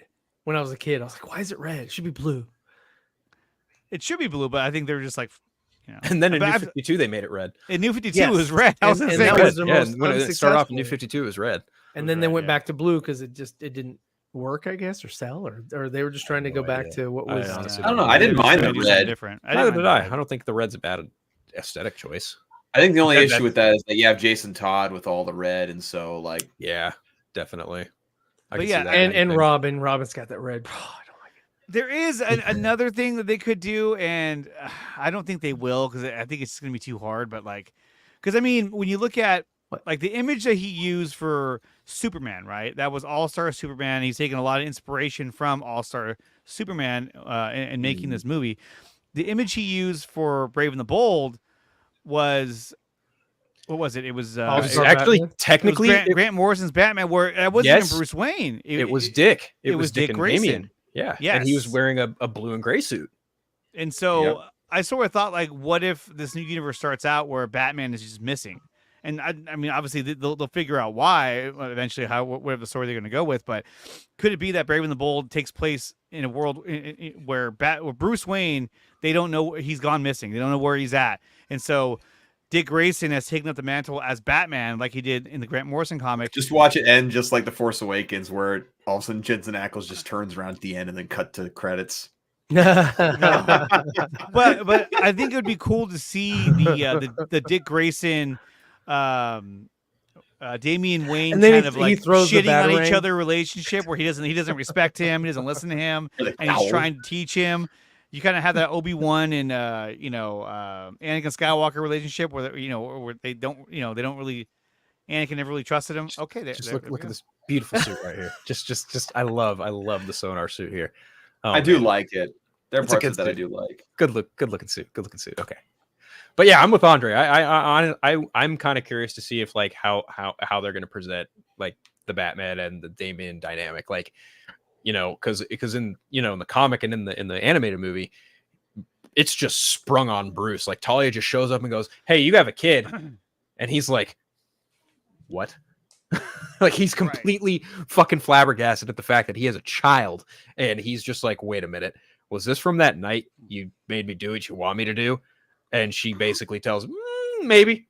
But then after Final Crisis, he died. What they think is that he had died, and really he was shot back in time, which they could change that to be something totally different. Because I don't think they're going to start off Superman with the idea of like, oh yeah, we already did Final Crisis, but you haven't seen it. Sorry, you know what I mean? So like, it wouldn't surprise me if Batman's missing, and that's one of the ideas of like, where is he? Like, why can't we find him? And that actually would kind of help their cause in that if you still have the Batman Part 1 and the Batman Part 2 and the Batman Part 3 still yet to be made and released, then you could release Brave and the Bold that actually doesn't even have a Bruce Wayne Batman. It just has Dick Grayson as Batman. And so that kind of like gives you time to end out your Pattinson trilogy and then bring the real Batman. I'm just saying. I think it'd be cool to start the film that way. But I think if you have films, that are Dick Grayson is Batman centric with Pattinson's Bruce Wayne, they'd be like, oh, Bruce Wayne's better, and screw Dick Grayson, he's not Batman, and all this other shit. It just won't. You're gonna run into that no matter what you do with these fanboys. Yeah. But that's what I'm saying. Like, if you started where, like, that's one of the mysteries that they're dealing with is where is Bruce Wayne? Like, what happened to him? Where then they're also trying to is Carmen Sandiego. I don't want your money. I want Aquaman. It's now. There's gonna be some kind of Batman nod in Superman the movie. Like I think while the character himself may not show up, I think there's gonna be a passing reference to Gotham or Batman in that. Yes. Oh, absolutely. There has to be. And that's why like I think it like I doubt he's gonna do this, but like I think it'd be a really cool aspect if Superman, I want to call it Superman Legacy, if Superman has like this sort of theme where the Justice League that we know of, the Hal Jordan, Batman, Wonder Woman, all the original core members, they've all disbanded from the Justice League and they're all doing their own things, and so they've all died. Like he has these flashbacks throughout the movie of the team being together, and now the team consists of Mr. Terrific and all the characters that they're showing. That's what the team has kind of become, because the team is more of like Maxwell Lord is in this movie too, played by his brother Sean Gunn. So, right. But you also have what's his name, the other Lantern that they're gonna have. Yeah, Guy Gardner. They're gonna have do you Guy think Gardner. he'll be a Green Lantern, or do you think that Yes. he'll be in like that Death of Superman like outfit where it's like he's a G? for sure going to be a Green Lantern. Yeah, he'll be a Green Lantern. I think He's going to be a Green Lantern. Because think about it, like if that's your Green Lantern on this current Justice League team, along with Mr. Terrific and everybody else who they're gonna have, Hot Girl, what's up, Dwayne? Howdy, Dwayne. Maybe that's because we know that this is going to lean heavily into the development of the Authority. So it's like maybe he's And conflicted Supergirl, because his team can't do the things that he wants them to do because they have to follow by the government rules now, because now they're an international team, and so they cover the entire world. And so it could be something like that. Justice League Unlimited. And it's kind of like Watchmen, how there'd be flashbacks to where it would show the original Watchmen team and their glory days and all that. I think that aspect would be pretty cool. I just don't know if James Gunn can pull that off. But if you have like a Watchmen style where it was like, where he's reminiscing on like, what went wrong, like how did we get to this team? I think not the original characters. When it comes to the Authority, it's going to be like the anti-Watchmen, where that was a movie about superheroes and their consequences of superheroes. The Authority is going to be all about superheroes not at all acknowledging or dealing with their consequences. It's just their justice, no consequence whatsoever. Yeah. And that's going to be a reason why there's a call to attention to them specifically, because they are a unit that operates deliberately on their own brand of justice. And I think they're unlike the Watchmen. They're going to be like, oh no, fuck that. Whatever we say is law. Like, that's it. End of conversation. And that's why you have people like Superman, Guy Gardner, Mr. Terrific coming in being like, no.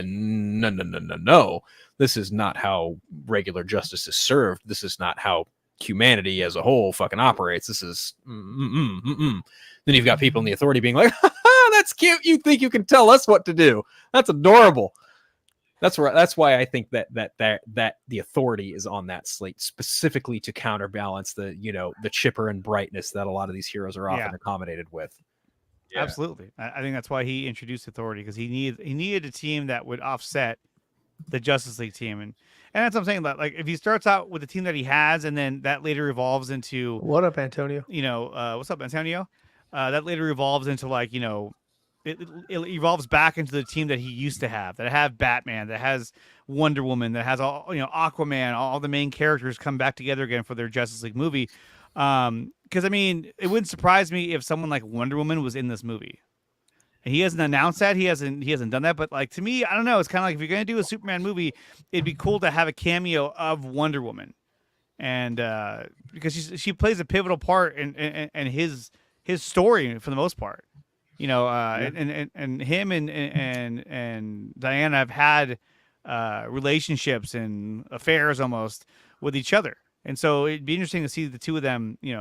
Her showing up, or her staring at a picture of the original Justice League and having a flashback of, sort of like what we saw in Watchmen when she had the flashback when she got raped, but that was a little darker. I don't think we're gonna get that, but I'm saying like you would get scenes like that. I don't think we will either. Where you're kind of like, okay, so. I think it'd be kind of bold if James Gunn did a new 52 Superman Wonder Woman romance in this universe. That'd be pretty bold. Pretty brave. Haha. I'm laughing. You create quite a legacy. Oh, no. That was good. Wah, wah. That was funny. Okay. Let's kick some ice. That's a good icebreaker right there. Indeed. Did you guys see this trailer that was making its rounds? It's from Screen. Was it Screen Culture?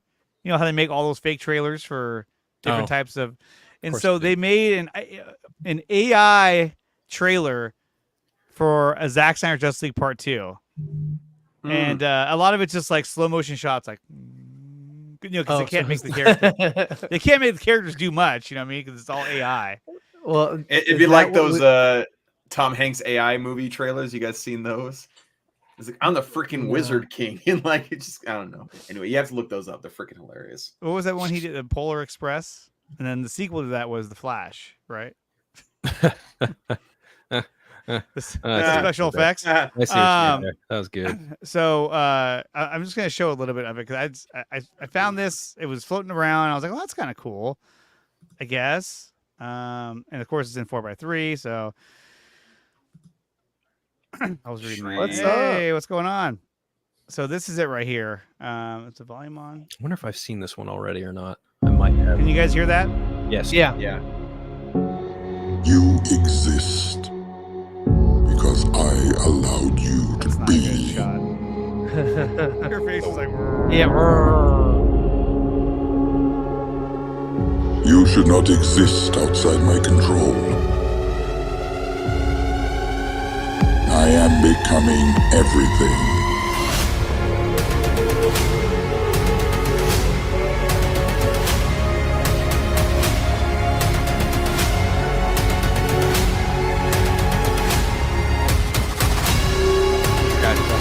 We still have the chance to change everything.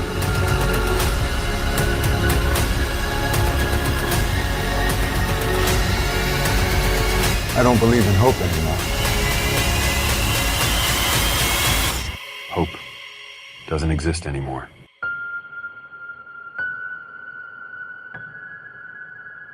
That's pretty cool. 2025. That's not enough Got a time. couple cool shots in there. It was a cool shot. I mean, it was cool, decent but shots, like, yeah. I like it's seeing the just- Batman shots the most. I thought those were Yeah. like There was the most one where like the interesting. lasers are coming out, and he's just like, Nah, I like the Batmobile shot. I like with his goggles down. He had the gun. the first one and where then he's like him and perched. Wonder Woman together. I was like, oh, this with the is cool. sword. Ah! Yeah. So he was holding. He was holding her sword. It was cool. I think It I was saw cool. a thumbnail for that, but I didn't get a chance to watch it. But that, yeah, Yeah. I mean, like here. I think I saw the thumbnail, but then I didn't watch it. Then I realized that this is fake. So it's I mean, like this shot here, I thought was cool. Them driving through the desert. I was like, ooh, Mad Max with Mad Max yeah. with DC characters. Yeah, The that's cool. Batmobile, that was cool. Yeah, Yeah. that looks like a Batmobile. Now there's a. Then I That's guess he has a cool. flamethrower because either that it's or the supposed AI. to be a gun, but the animation didn't know what to do with the image, so it made it. A It's flamethrower obvious. instead. It didn't know how to. His ears yeah, are it also didn't know a what it little too wanted. long too. Yeah, but it Yeah. looks cool how clear it is, though. Yeah, sure. I don't know who that is. I think they recast. They Cyborg. recast him apparently. She got jacked up. Like, see that he's Yeah, holding the that's sword. cool. He's holding the sword. He's like, Yeah. oh, get behind me. Excalibur! He's like, Diana, get behind me. I'll defend you. She's like, She's like, dude. you're gonna die. She's like, I am a god. Thank you very much. She's all terrible lines in that trailer. But Yeah. this is what you're fighting for, Kevin. No, I'm joking. Kevin's already, Kevin, you're already just, 'Cause I'm willing to die for that trailer. you're critiquing a trailer. It's not even Zack Snyder's. It was screen culture. But anyway, that was pretty cool. Again, just seeing like the neat. images. Yeah, it was Yeah. neat. It was like, oh, cool. There's some shots in there that probably could have used a couple more one-overs, but it is Like what it is. like this shot right here. This is the full shot. Him with the real sword. quick. That's We cool, got that's Dwayne cool. Jackson with Hey! the $50 super chat, Hey! dude. Thank you, sir, man. Dwayne, we appreciate you. Let's give you an explosion real quickly here. You deserve it.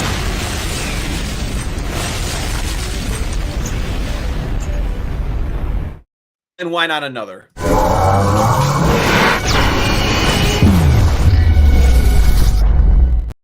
So his super chat here says, which by the way, thanks again. Question to the panel: why WB not releasing Acme vs. Coyote movie? From the reposts, I read the movie is good. I also hear conflicting reports they might or may not release it. Why spend the money to make it and not release it? Tax write-off. I've actually heard that it is still technically up for sale, but if it Really? doesn't get sold, then they're just gonna can it. So I don't know. I would love to see the movie. It sounds like it was everything I didn't really necessarily ask for from a Coyote versus Acme movie, but the premise of it is intriguing enough. Like the Coyote is so sick and tired of having all these faulty Acme pieces just figuratively blow up in his face. He takes them to court, and then apparently throughout the plot you find out that that's all intentional, and they utilize the Coyote just to get more of their faulty shit out and like repeatedly make him pay for it. It's actually quite an interesting plot. You got fucking John Cena, Will Forte in there. They've got their fan bases collectively as comedians and actors. So like, I don't see why they wouldn't release it. It would honestly, they should release it regardless of whoever fucking greenlit it, made it, whatever. They should release it and make a Why buck don't you off just of it. release it on Max and just Yeah, say right?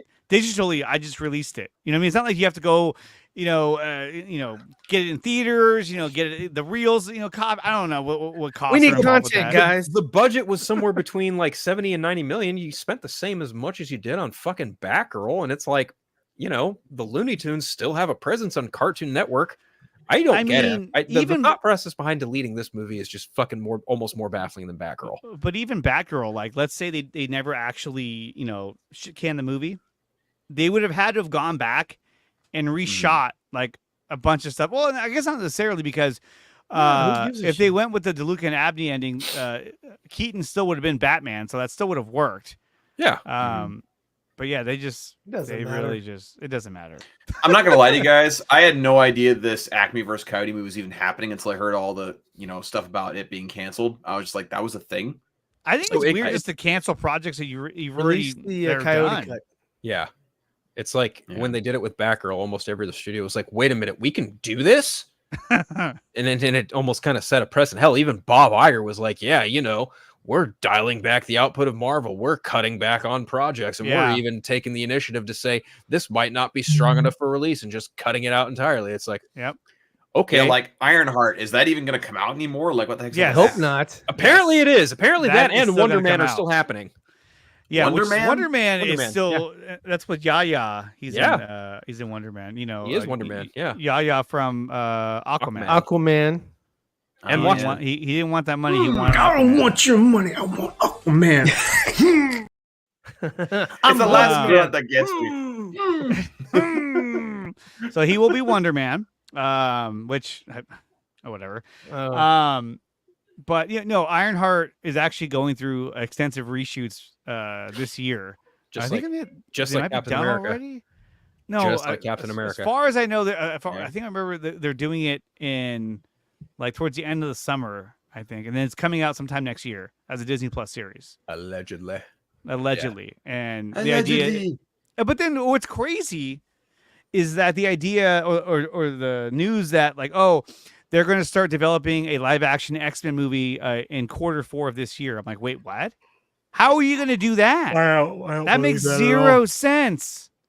To me, there was something wrong with that report because it made zero sense. I think that they're taking pitches for scripts and stories, but I Yeah. don't think they've hired a writer. That's what I think as far as X-Men is concerned. I think the only X-Men thing they are truly like set on right now is X-Men 97. That's what I think. Which, Yeah. with Alejandro right here, I mean, they need to just focus on X-Men while the hype is at its all-time high. I mean, yeah, just focus on that. They're doing a great job with that. Yeah. So, once Yeah. again, I want to give a big thank you to Dwayne. Much appreciated, man. Yeah, Thanks for man. and to just Yeah, like thank you, bro. Thank you. to simply answer the question as the information presented to us, tax write-off, goofy reason, sure, but like that's the reason they justified not putting out or releasing the movie was allegedly for a tax write-off. Then they caught a lot of heat for it, and now they're trying to sell it. If they do wind up selling it, more power to them. Honestly, they should have just released the movie in the first place. Yeah. Yeah. And Dwayne, this is from me to you. Thank you for your super chat. Oh my god! Wow! Oh my god! That's how I'm feeling right now. Venom says, "Who asked for Ironheart?" Actually, like, yeah, I mean, Nobody what- did. Well, she was in the Wakanda Forever sequel. Who cares? I know. Well, look, at this point, I don't care. they're still going to do the Young Avengers, so they're like, we got to get that project going. Before they're too old. Yeah, and so then you already saw, the beginnings of it with Give me another with Kate Shazam. Bishop and Miss Marvel. So now this is another character that they're going to give a series to that will lend to the new Avengers. Hold on.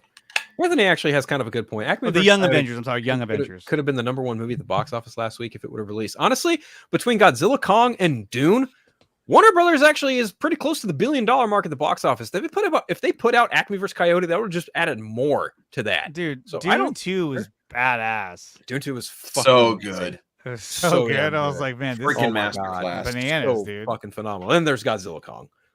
The I still haven't seen meme, it. the meme of Javier Bardem, like, everyone keeps playing that meme of him, like, what did you say?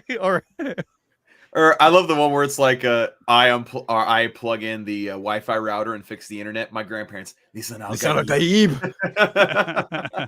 And I meant to say the Young Avengers. I didn't mean to say New Avengers. Yeah, it's basically new Hawkeye, Ironheart, new Black Panther, with Echo. Shuri, Echo. No, I don't think Echo's a part of that. Echo's No? is she's not a thing. the young Not Loki kid or Kid Loki. He's not. That was only in the season one. That was it. Yeah.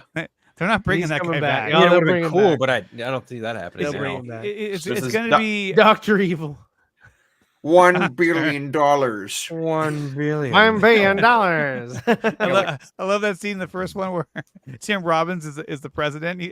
He asked for like this crazy amount of money. He's like, that's like asking for like $1 gajillion. Yeah. Well, the first one he says they all like pull out their wallets and start just taking out change. It's like, oh yeah, that's fine. But he was like, $1 million. You're like, okay, sure, no problem. Oh my gosh. $1 gajillion. Is that real where it's like moms after watching Dune 2? Where it's like moms after watching Dune 2. Come get your dinner. Come get your dinner.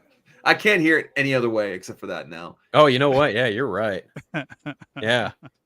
You know, actually, Dune Part 2 actually just hit digital yesterday. Really? Yeah. Have you seen Dune 2, Ryan? No, not yet. The fuck You does should he see it. care? I know. I'm just curious. I'll watch it. You I like should the see first it. I It's a still- good movie. It was really good. I still need to get the steelbook of Dune Part 1. My wife and I really want to get that. And also I don't think Part I have 2. the steelbook. I think I just have the Blu-ray. But The other day, I was trying to watch Dune Part 1, but then I was kind of like, I already know what's going to happen. I just want to get to Part 2 now. I ended up stopping. I was like, I just want to watch Part 2. I just want to watch Part 1 and then Part 2. I want to do that. I want to Yeah. watch them back to back. Oh yeah. I would have loved. My son did that past weekend. I would have loved to have seen them back to back in a movie theater, but unfortunately, they did not do that. I don't know why, but they did not. That'd have been awesome. That would have been Yeah. great. I would have paid them money to see them both like back to back. I would have spent the 6 hours or whatever, however long, and just watched them. I would have paid them currency. I would have paid the money. I would have given them my whole fucking wallet. What's that gift? Like, shut up and take my money. Yes. Philip J. Fry, shut up and take my money. And then we got this right here that this just popped up. I wanted to share with you guys. There's a tweet here that says Henry Cavill has reflected on his post-credit sequence appearances in his career, including Black Adam. He says, turns out I don't have much luck with post-credit scenes, so I may give up on those. Good for him. I mean, Justice League or Justice League, there's that Yeah. one. And then Black Adam. Gosh, that's true. I mean, look what they did they not only fit a scene into this movie that was already done, then they shot this picture. They probably shot a bunch of other pictures too. Yeah. Had him do the video and then all for naught. It was like, wait, what? Yeah, James Gunn's like, fuck you. I'm doing my own thing. Ha ha. And to me, that's more of like, you guys are not communicating with each other. Come on, dude. The right hand James doesn't know what Gunn, the left hand is doing. and James Gunn, I guess you could say he could have been like, wait, what would you do? Like, okay, well, I'll just adapt to that. Instead, he was like, no, I'm not doing that. That wasn't my plan. Like, this is stupid. Yeah. So to speak to his actual current comment on that, his most recent movie, Ministry of Ungentlemanly Warfare, does not have a post-credit sequence. So that makes a lot of sense. And that was the newest film that Phil got to see this week. So let's go to our segment, which is Phil at the Movies.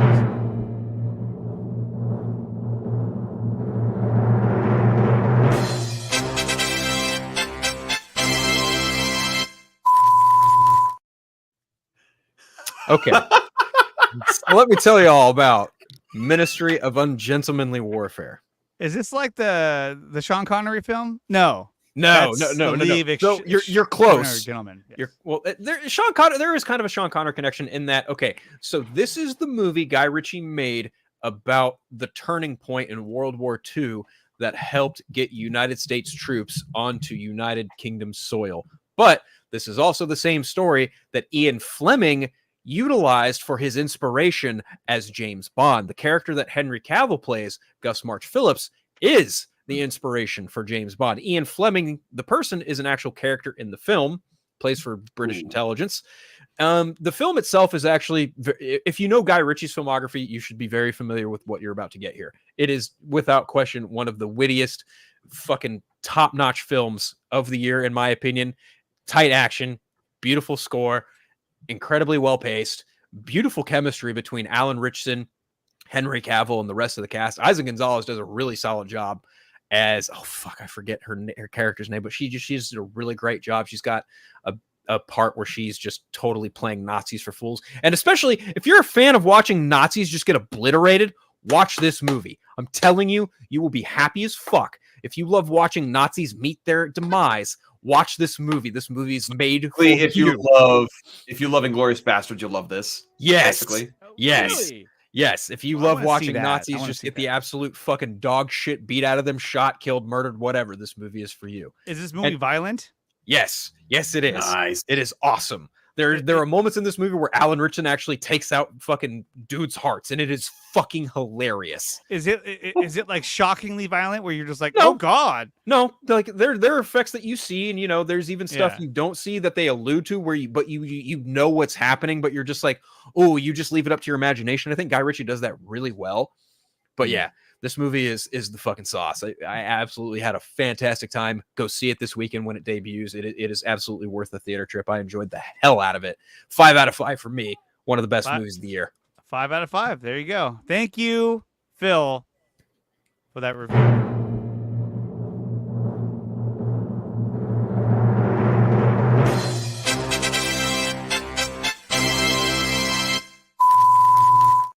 When did that And- start? I want to know when you came up with it. I love that. That I love was that. Well, That was when you were been here gone. in a while, so that's so been was a while. that was for Godzilla Kong, right? When I saw it before. I everyone think it was else did. Godzilla Kong. Yeah. Yeah. Because Okay. the idea was that I was like, wait a minute. I was like, none of us have seen Godzilla Kong, so and Phil has. So I told Ryan, I was like, I'm gonna make him a little segment and just blow him up full screen. Like, okay, go. I love Because that. none of us could actually. talk about it, so we're like, oh. Yeah, Dwayne Got Johnson. another Oh, super sorry, chat that was for- my bad. Wow, Very good. Andre Dwayne Cheese. Jackson. Another explosion for you, my man.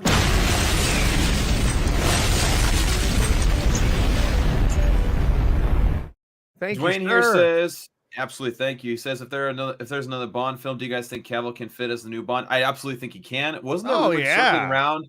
I Wasn't think there they'll rumor go circling around that younger. was like Taron Egerton? Or who is it? No, not Taron Egerton. The Aaron freaking Taylor Johnson. Aaron Taylor Johnson. Yeah, I didn't Yeah. get that one. I didn't get that casting. I was like, I don't see it, but Apparently, when they were rebooting Bond for when Daniel Craig took the role, it came down to Craig and Cavill, and they ultimately went with Craig, which is Yeah, like Hey, like Cavill was Daniel on the Craig, short though. list. I don't know if it was between those two, but he definitely got to speak with the final, or getting to the final round or whatever. But Yeah. I think now, I think he's too old for Bond. As far as like trying to do films beyond, because they're gonna want to do a franchise, or go Did again. you guys know Henry Cavill's going to be a dad? Oh Yeah. no, I didn't. Cool, yeah, he was Yeah. walking with his girl, and she was like hella pregnant. I was like, oh, Yeah, damn. yeah. Apparently, he's going to be a daddy. gonna be a nice, super baby. Congratulations, That's gonna be. man. That's awesome. That's way better than Nice. any role you've ever gotten. And then collectively over the rest of the world, women cried in complete and utter despair because they did not, in fact, get impregnated by Henry Cavill. That's it. In fact, you when go. Phil saw it, this is what he did. But to be honest with you, Dwayne, I think they would want to go with somebody younger and somebody that they would have longevity, just like the whole Pattinson Batman. They want a younger person to just like grow a franchise and make multiple films. Yeah, he's on the short list. Can you imagine if they casted Corn Sweat as Oh, James that Bond? pissed me off. No. You know who I could see actually getting it? Austin Butler. Oh, say Austin I Powers. could. No. I could. I see that happening purely to piss people off too, because they would see it, they'd understand it, and they'd be like, I fucking hate this. Like they make the same exact face Dawson just made. I don't like it. I don't like it at all. See? Point proven. Keep that away from me. Like, I like Austin Butler. Don't get me wrong. If it's Bond, no. I want to see Austin Butler as the Joker.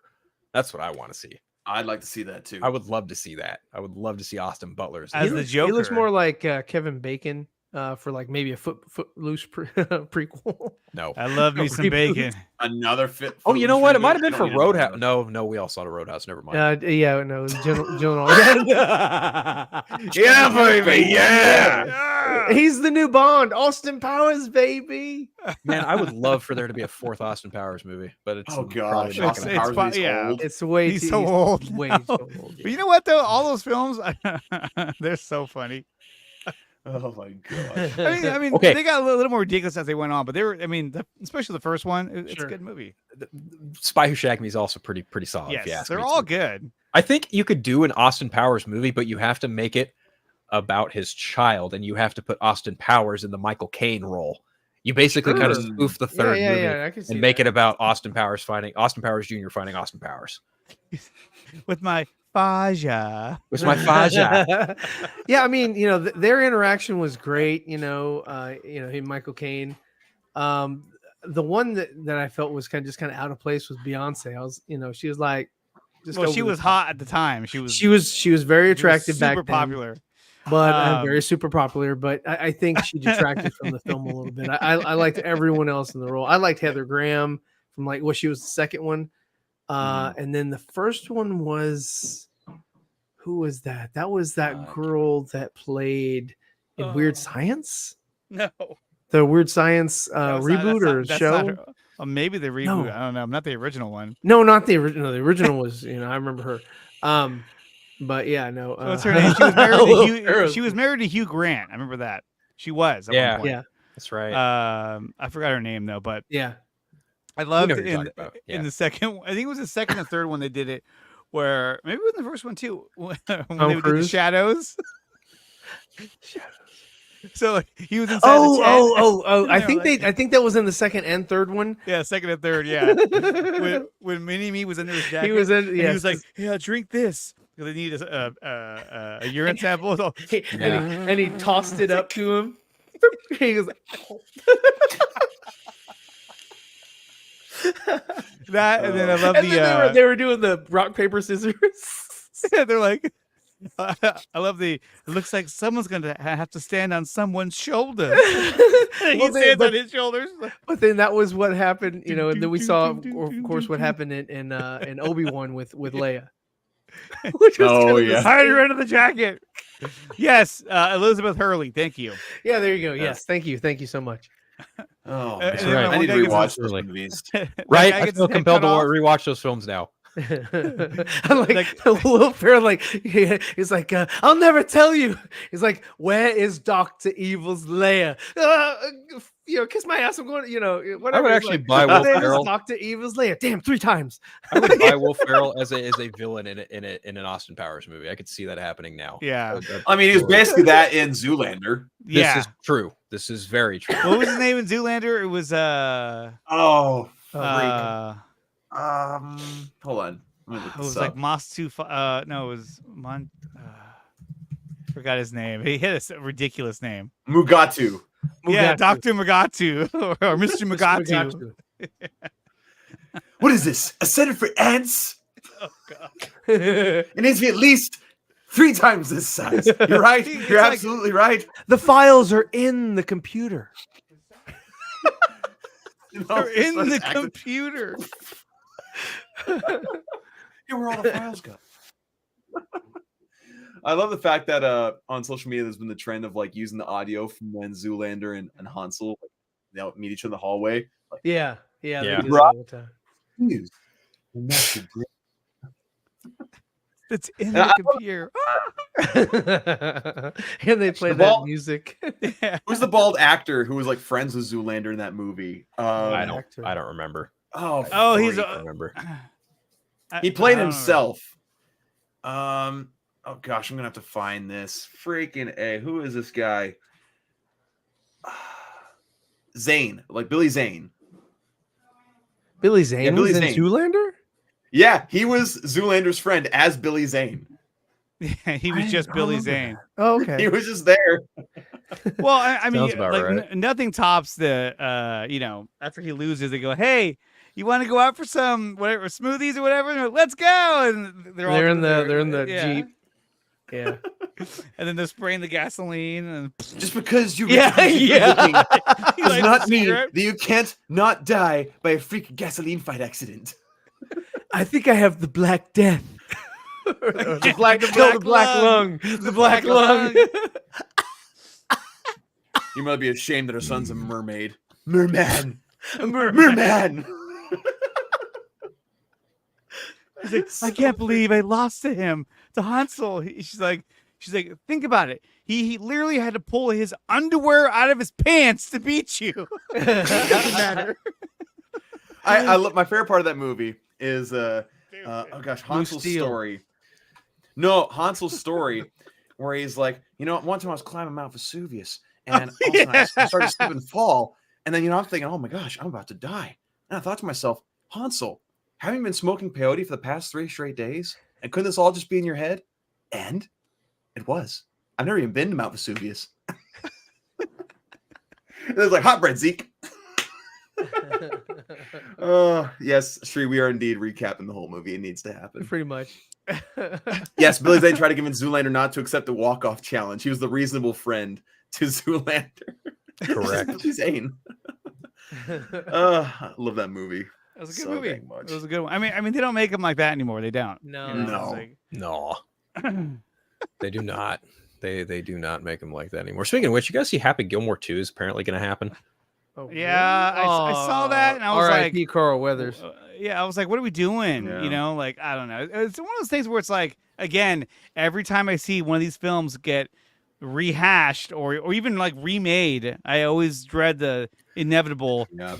One day they're going to say Back to the Future is being rebooted after Zemeckis passes away. They're gonna Zemeckis and Bob Gale, both of them. I just know in our lifetimes it'll probably happen. Like, fuck. Here we go. Like Tropic Thunder, you can't do that. No. Hot shit.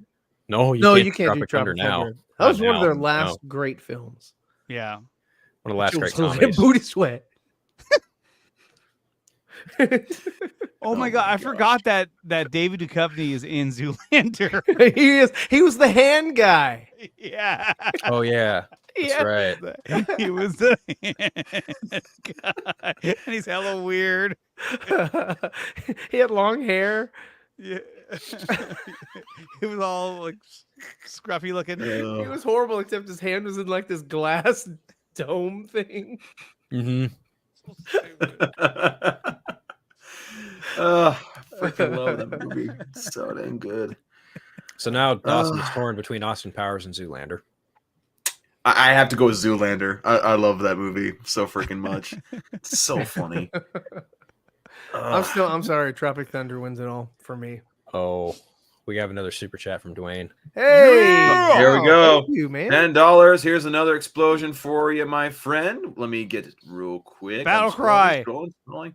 Yes, let's get a battle cry. Where is it at? Heroes Cry. There we go.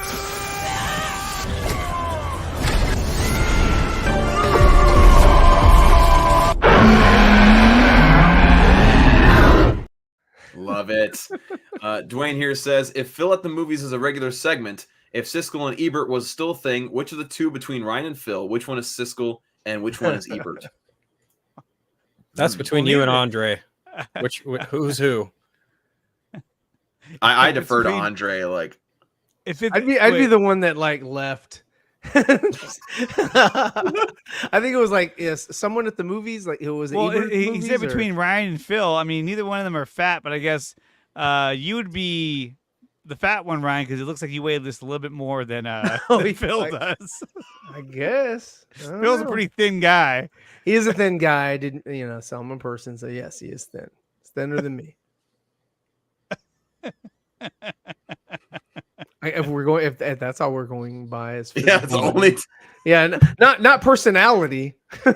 I mean, looking back on like Siskel and Ebert reviews, I mean, it's no question. Like Ryan and I differ more often than not. That doesn't mean we hate each other, but seriously, like I don't know. I kind of see a little bit laughing at that. I'm sorry.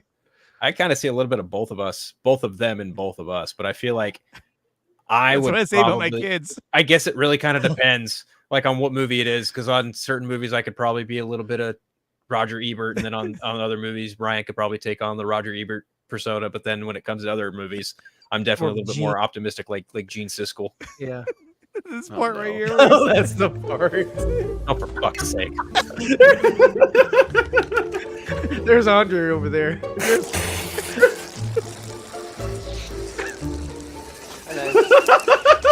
There's Dawson. It's all over his hand. For fuck's sake! Oh my god! Oh my god! Guy's dead. Poor guy. Oh right. I remember watching in the theater. I was dying. If anything, I'm probably Roger Ebert, and Ryan is probably Gene Siskel. Oh my gosh! Because I'm a little bit. Like, what the? This guy's just like, what the fuck? My thoughts exactly, Dwayne. What the fuck? My thoughts exactly. Oh my god. Part two. Oh, more and more. Yes, yes. Good to see you. Hey, there's Obi-Wan. Yeah. How are you? Just getting my sea legs. Sorry about that. Hello. You're right. Yes, it's a good hat. Very good hat. Just getting my sea legs.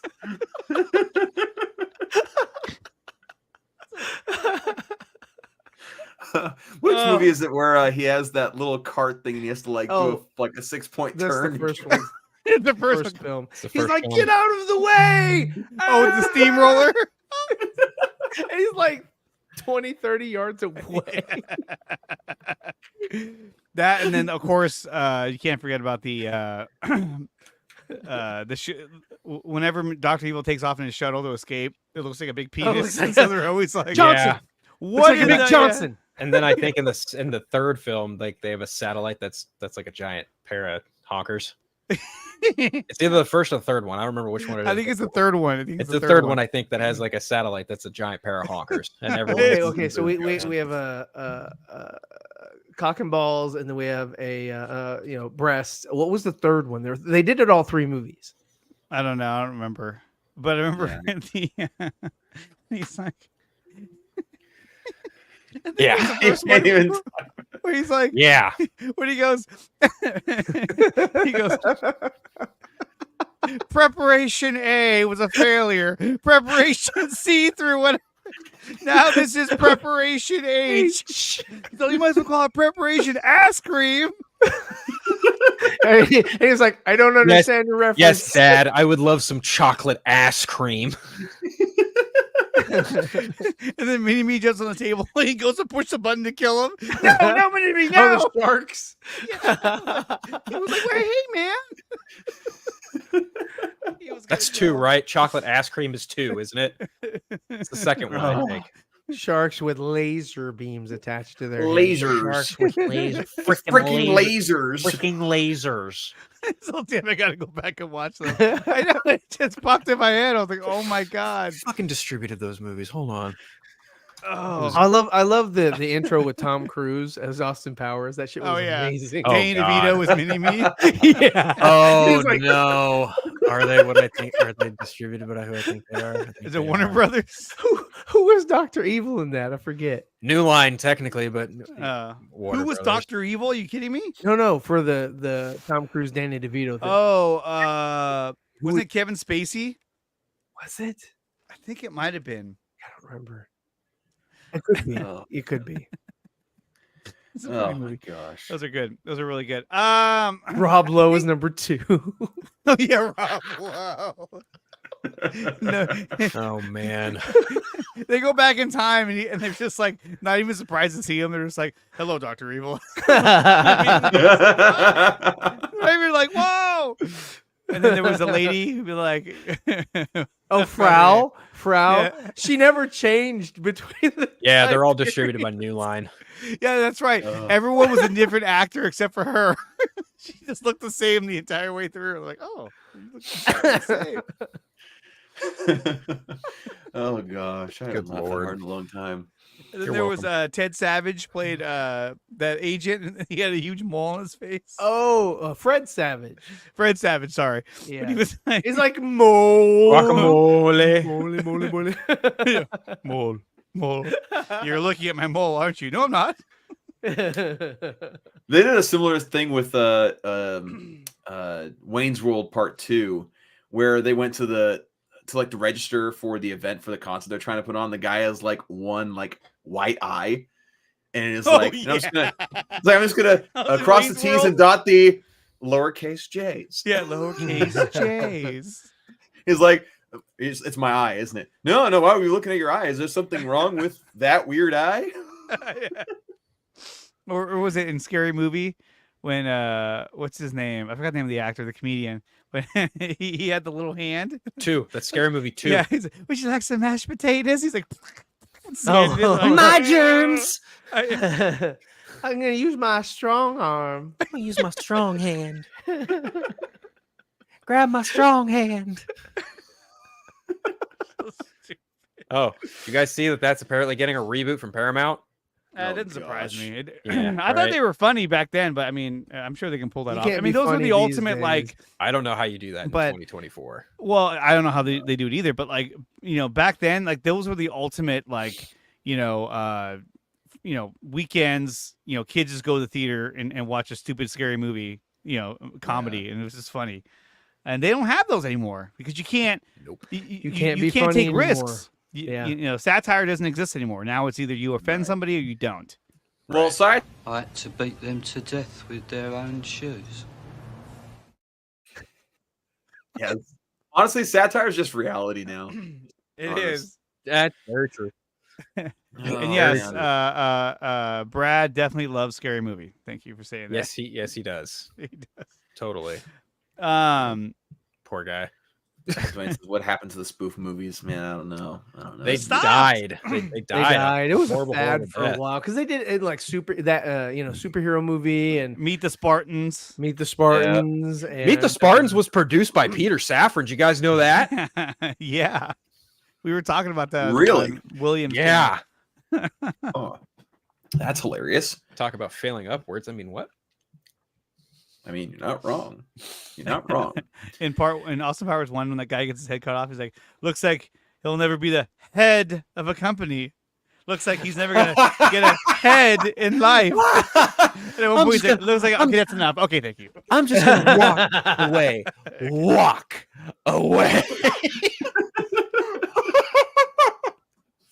But even those jokes, you can't do them anymore. You just can't. No. Like if People are David too soft. Cross, if David Cross played a character in a wheelchair today, he would get so much shit for it. Oh, what was the one we were talking about the other day, Ryan? Was it Naked Gun Part 2 and the guy's in the wheelchair? he's like, Or Billy the Blind Kid in fucking Dumb and Dumber. You can't have a character like that. Pretty bird, pretty bird. Pretty bird. Yes, pretty bird. Polly want a cracker? he's like, I took care of it. Got no food, got no jobs. Our pets' heads are falling off. His head fell off. Yeah, he was really old. Oh my gosh. What? Sorry. Something's not playing on my end because I'm still sharing screen. Oh my gosh. So freaking funny. Well, before we hold on. This What? is what I was trying to pull up. Oh, here we go. This one. Oh. Can you even play this without getting copyright strikes? For fuck's sake. And then like, you gotta do the no. guitar twirl. oh, they leave Nordberg out there, of course. Okay, Oh, good Lord. rest in Dead. peace. There's a part where he asks him a question. It's so funny. There it it is. right here. Hold on. Here. Hacker, you get the doc prepared for his speech. Oh, I missed it. Oh, Doc prepared for his speech. I'm losing it. Make a speech. the uncle from Harry Potter. Right. That is the guy from Harry Potter. That's Uncle Vernon. You're right. Yeah. Like Guantanamera. That's what it was. You're right, Ed. I'm thinking of something a little more up-tempo, like Guantanamera. No, I mean Hacker. He's like, we better make her move now. He's like, good thinking. I was actually thinking up tempo. Guantanamera. I can't believe they're remaking this movie with Liam Neeson and fucking Pamela Anderson. You know what though? I'm actually glad it's someone like Liam Neeson because like he's gonna try and be extremely serious, and it's gonna be just a bunch of stupid puns left and right. So that should be funny. But Naked Gun, I mean, you can't. Liam Neeson does have one of the funnier moments in a movie in the past couple of years where he was in, was it Ted 2? Where he's like, I'd like to purchase this breakfast cereal. I understand it's exclusively for children. It's like, no, it's just in the commercial. It's like, so if I buy this, it won't be followed. It's like, no, you'll be fine. It's like, I will not forget what you've done for me today. I would like you did. I'd like you did forget. Oh no. freaking I fear for Naked Gun now. No, you gotta watch the actual clip. I It's wonder freaking what the devil he wanted. He was an African black guy. He was just like, forget it. Yeah. You can't do driver. that anymore. You can't do that. Oh man. Oh my god! All right, let's wrap But this we've- up. Yeah, we've reached the 2-hour mark. Before we get going, I do want to show real quick. Oh, we actually got a $2 super chat really fast. Let's show real quick of our good friend Dwayne. Hand grenade of Antioch. We got another explosion here.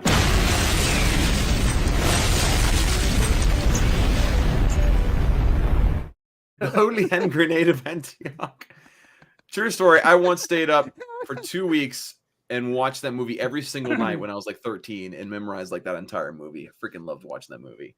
So funny.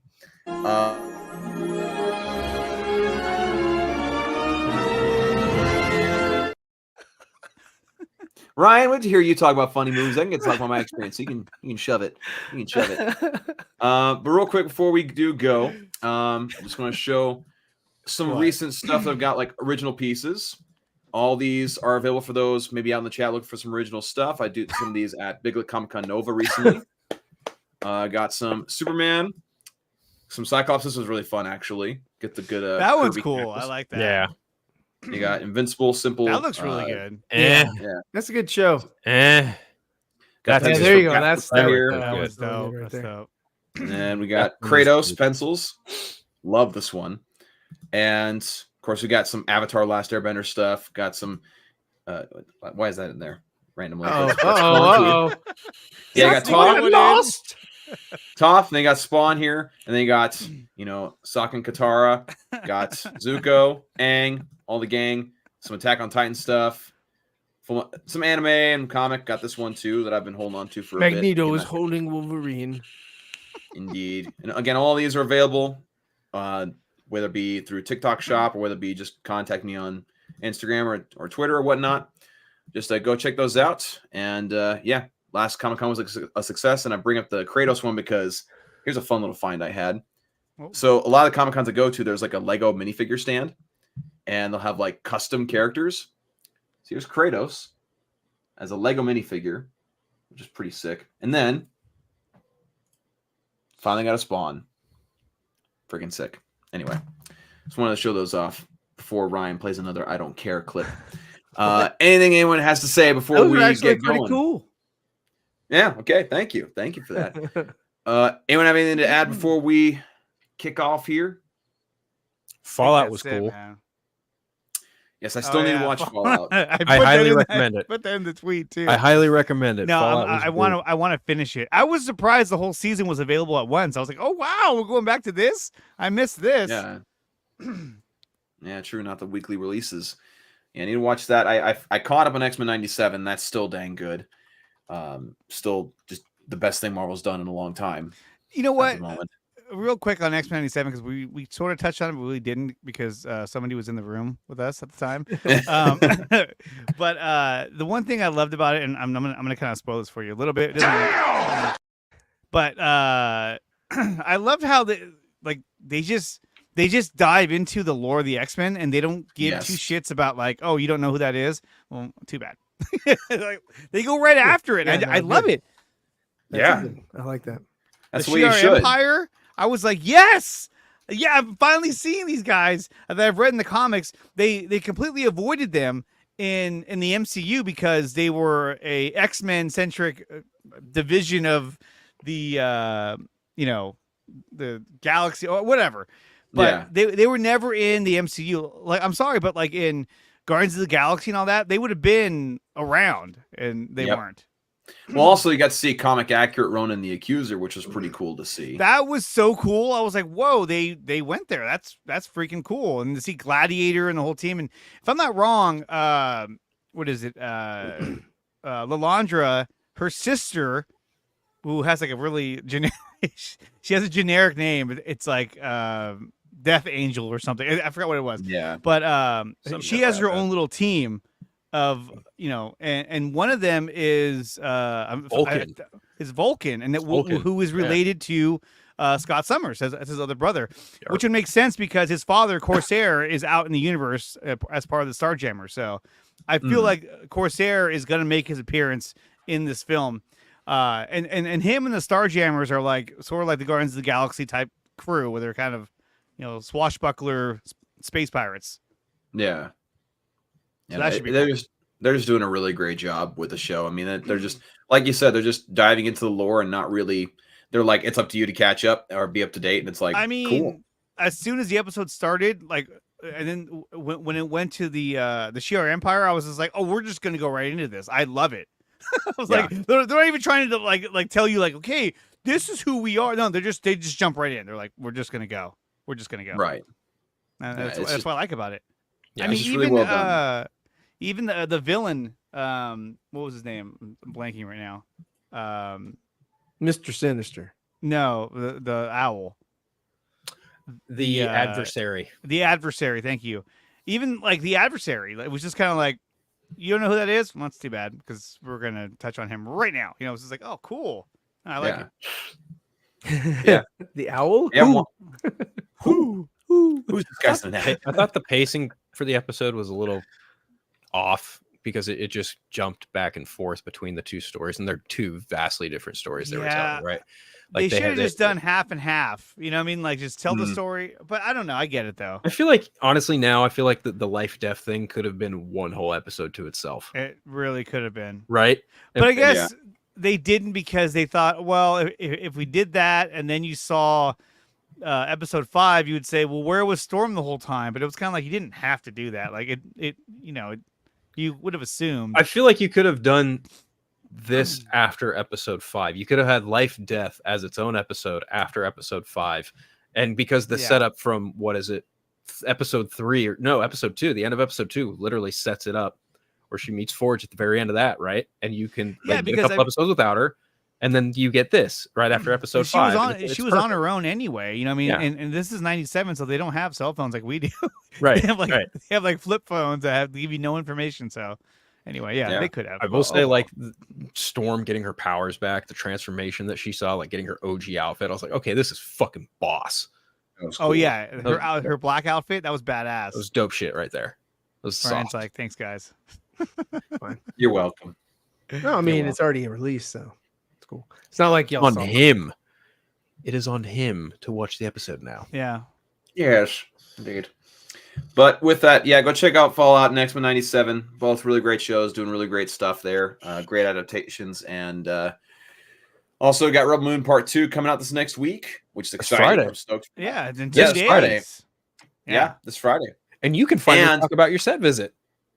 Yes, and I'll hopefully be getting all the footage After and episode videos 6 that I comes took on the set. I'm telling you right now, that's in a box in someone's storage facility that they have. They're probably gonna be like, "What happened to all the footage of?" Oh, there's a part of me. She took care of it. There's a part of me that's a little scared. To get us the footage, which like it could happen, but like I really hope that's not the case. But fingers crossed that I get it back so I can put it all in a compilation video and make like legally we cannot give you this. Right. Or they'll be like, oh, wait till the extended like director's cuts the movie. It's like, gosh dang it. You will have to wait till episode 6 is released. Appreciate it. Probably wouldn't be surprised. But with that, yes, look forward to that. Got a lot of good shows, movies coming out, and exciting time to be a fan of those things. I watched Civil War, and I'm sorry, but like, I thought it was a good movie, but like they marketed that movie the complete wrong way. Like if you watch Civil War, it's all they're showing you are like the action war scenes, and like there's so much more that movie besides those scenes. It's a journalism movie, right? It's a journalism movie, but it's about the journalists, and it's like the scenes in which all the action sequences take place. Really cool. But at the same time, like I don't know, there was questions of like, wait, what? Like, why are they doing that? I don't know. There was a lot to cover, and they spent a lot of time. They spent the majority of time just on the characters. Well, I think like when you look at the trailer, you feel like you're going to watch a movie where you're going to get immersed in this world where there's a civil war taking place, and they sort of spell out why these things are happening throughout the movie, and then you realize, okay, so this is why it's happening. Mm-hmm. Okay, but you have to get through the whole movie in order to figure it out. Yeah, and but it was a good movie though. I liked it. Yeah. For sure. Well, cool. When I'll get to it. I have no idea when I'll get to it. Yeah. Because I think the next movie that I'm seeing in the theater is Phantom Menace for its 25th anniversary re-release in a couple weeks. Nice. So nice. Yeah, I definitely want to do that. Yeah. As much as I'd like to go to the movie theater this weekend, I just don't think I can. Yeah, no. we're not doing movie theaters right now. We're in the process of moving, so that's right. tight with that. So we just rented about to rent the moving truck, so that's gonna be fun. When do you move? We're moving the first week of August, right after a Comic-Con that I have in Roanoke, Virginia. We're moving pretty much right after that. Gotcha. Okay. Yeah, we're gonna try to miss out on a lot of the move-in madness of that college town and get there a little bit later than others would. So yeah, to miss out on all that chaos. Definitely. So, but yeah, with that, everyone, we appreciate you watching. Appreciate the super chats and all the good conversation, and hope to see you all here next week. Cheerio.